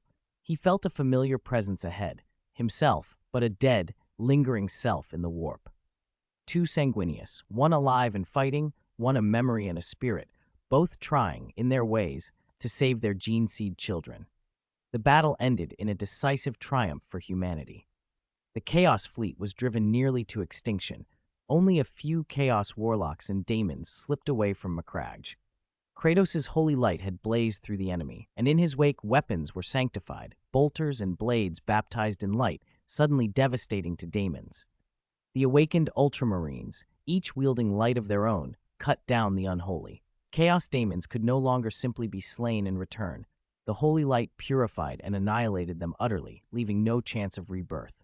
Macragge erupted in a roar like a storm at sea. They had defended their home. Their Primarch, Robut Guilliman, had risen from 10,000 years' sleep. We won. We won this war. Roar! Triumphant, Guilliman set to work. He made the identities of Kasha, Axis, Kratos, and the others public. The new gene seed Primarchs, the Emperor's daughter and grandson, the true flesh of the human Emperor. Their emergence would reshape the Empire. Guilliman sent the news out across the Ultramar 500 worlds. and from there it would spread farther still. The whole Ultramar sector, and soon the Empire, would hear. For a time, Guilliman met with vital figures across the Ultramar 500 worlds, greeted his gene seed offspring, and tried to learn what had become of the Empire during his 10,000 years of slumber. The more he learned, the heavier his heart grew. This was not the glorious realm he had left. It was a dark, corrupt age. An empire turned theocratic, a national religion managing the faith of humanity, the human emperor worshipped as a god for 10,000 years. Guilliman felt outrage and helplessness in equal measure. He cursed the cruel irony. Why had Sanguinius died instead of him? If it had been him, Guilliman, perhaps Sanguinius would be alive now, cleaning up the mess, perhaps even marrying the Eldar Great Seer. The reality was unbearable. The Empire had become everything they had originally forbade. When the Emperor had first gathered his Primarchs, he had preached the imperial truth. There are no gods. Now that truth was overturned across the galaxy. Guilliman felt the weight of it keenly. He summoned Axis to his chamber to speak of his plans. "Axis," he said, "my wedding with that Eldar woman will likely be delayed. There are more pressing matters. I must lead an expedition to Holy Terra, accept my father's inheritance, and legitimately take command of the Empire. The work ahead will be harder than anything else. There won't be time for a wedding for at least 100, 200 years. Axis grinned. "What's so hard about that? Get married now. 3 days from now, right here on Macragge. Let your people cheer you on. Once you're tied to the great seer of the Eldar death god, you'll have access to the webway. You can travel straight to Holy Terra, fast and safe." Guilliman glared. "You don't understand, Axis. I don't know why you keep pushing this. If it's about a political marriage, there are better matches. As a gene seed Primarch, if I marry an alien, how will my offspring regard me?" "They'll learn from you, their gene father," Axis said lightly. "You might not know this, but there's already a human-Eldar hybrid on Macragge. Seeing you side by side with an Eldar might encourage some Ultramarines to look for Eldar companions of their own." Guilliman scowled. "Now is not the time for jokes. The Empire is in peril." "Precisely why you should use the webway," Axis said. "It's the fastest, safest way to get to Holy Terra and take control. So get married." Guilliman's resentment boiled over. Why did it have to be me who woke up? Why not someone else? Why not bring back other gene seed Primarchs? Or another Sanguinius in my place? His complaints tumbled out all at once. Axis decided persuasion required a firmer hand, the Saiyan way. With a grin, he launched into action. "Rozan Shoryuha!" Guilliman streaked skyward. Axis followed with Pegasus Ryusei Ken, and Guilliman flew backward like a kite with a snapped string. What is Axis's strength, and what's Guilliman's? The gap in their combat power was obscene. Facing Axis, Guilliman couldn't react. He couldn't even see the blows coming before he was hurled through the air. He hit the ground hard, groaning, struggling to lift his head. He stared at Axis in disbelief. Why? He'd come to the underground training room to have a heart-to-heart, hadn't he? What kind of heart-to-heart was this? Beat me senseless. "Guilliman, I'm going to use my fists to persuade you back to sanity," Axis said, hauling him up and punching the Primarch in the face. A left hooked his chin, a right smashed into his gut, and another blow sent him sprawling again. "Do you think this is a game? Do you know how much your father, mummified on the Golden Throne, has endured these 10,000 years? If you were put on that throne, you wouldn't last a day. Do you think you're the only one struggling? Look at your gene seed descendants, at the people of Ultramar's 500 worlds. Everyone looks to you. They expect you to step forward and reforge the Imperium. If you walk away and break things, why shouldn't I take my wife, my son, my daughter-in-law back to my world and enjoy life there while watching your rotten empire fall apart?" Axis pressed his boot into Guilliman's face. "I'll save this tragic Imperium," Guilliman rasped, spitting blood and staring up. "I watch the people of Ultramar. They aren't what they were 10,000 years ago. None of them have the peaceful, beautiful lives of the old days, yet they hold fast. But what does that have to do with me marrying an Eldar Great Seer?" Axis's words weren't wrong, and yet the idea of marrying an Eldar Great Seer of all things felt absurd to Guilliman. "Because we need Eldar power. We need their help," Axis snapped. "You should understand the intelligence we've gotten these last few days. Abaddon has unleashed the 13th Black Crusade. Warp taint from the Eye of Terror is spilling into the galaxy. Half the Imperium is already shrouded in darkness. Contact is lost. To reach those places, the webway is the best route. That requires the Eldar. It's an alliance. Why must it be sealed with marriage? Do you know how much this will damage the Imperium's reputation? If a marriage is necessary, I can choose a noble within the Imperium. Guilliman countered weakly. Do you think some bona fide human noble, who lasts a few centuries at most, is worthy beside a great seer who can live for thousands? What will the Eldar think? Will they open their webway for us if we give them a token, not sincerity? Axis shot back. Guilliman opened his mouth and found no answer.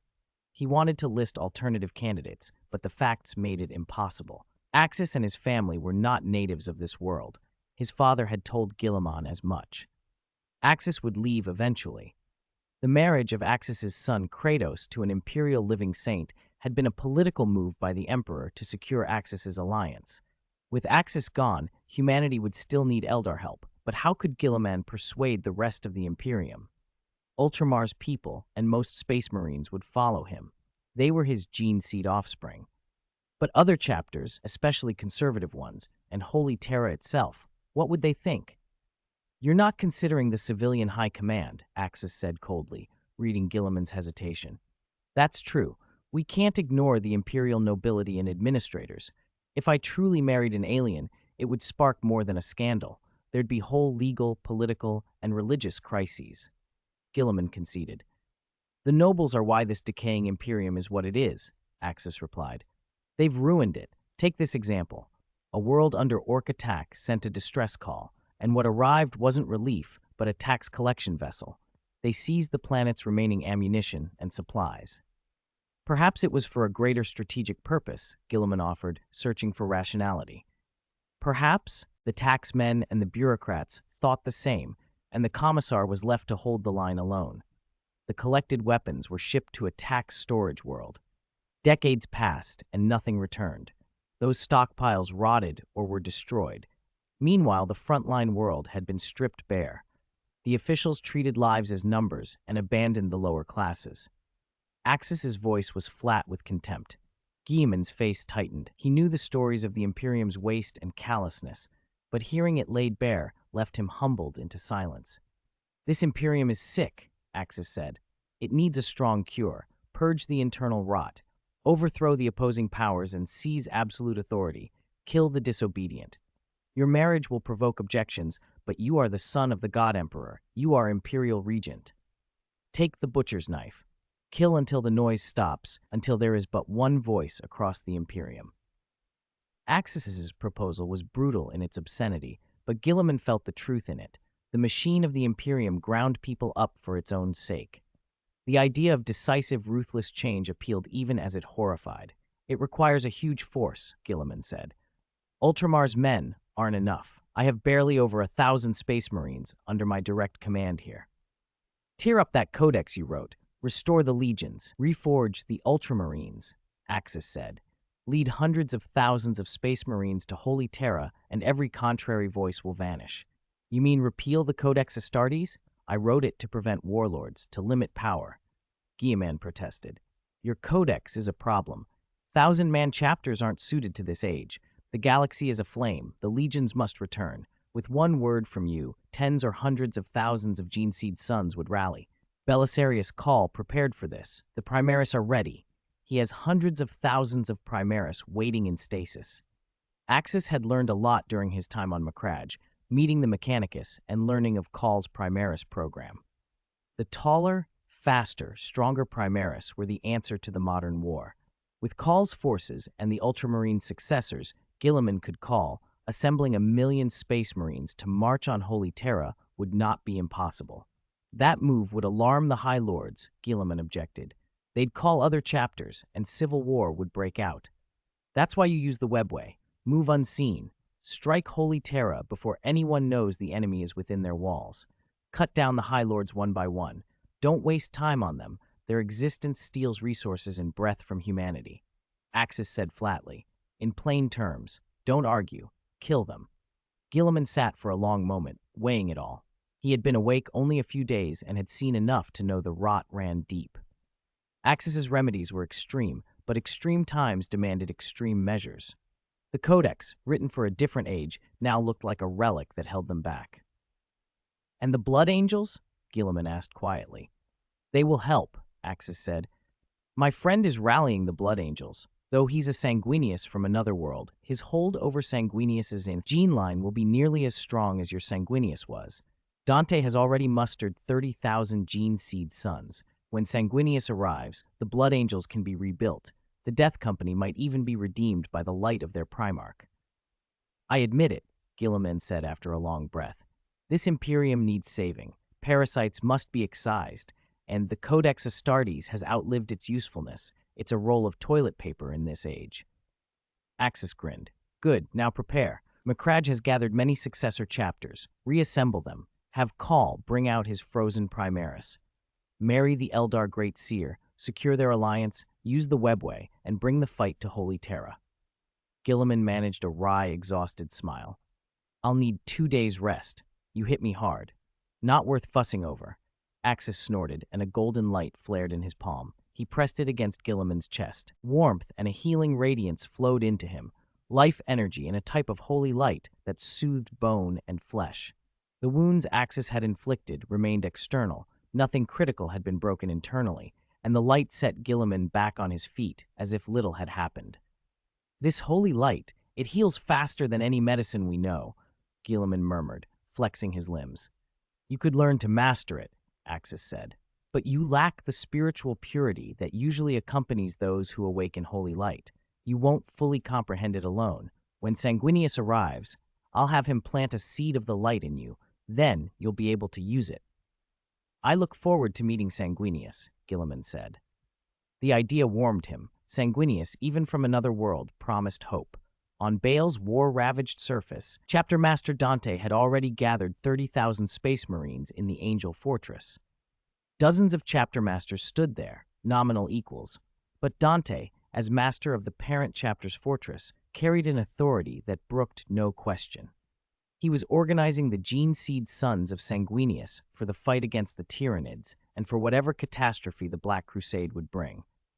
As Dante conferred, a column of golden light descended without warning.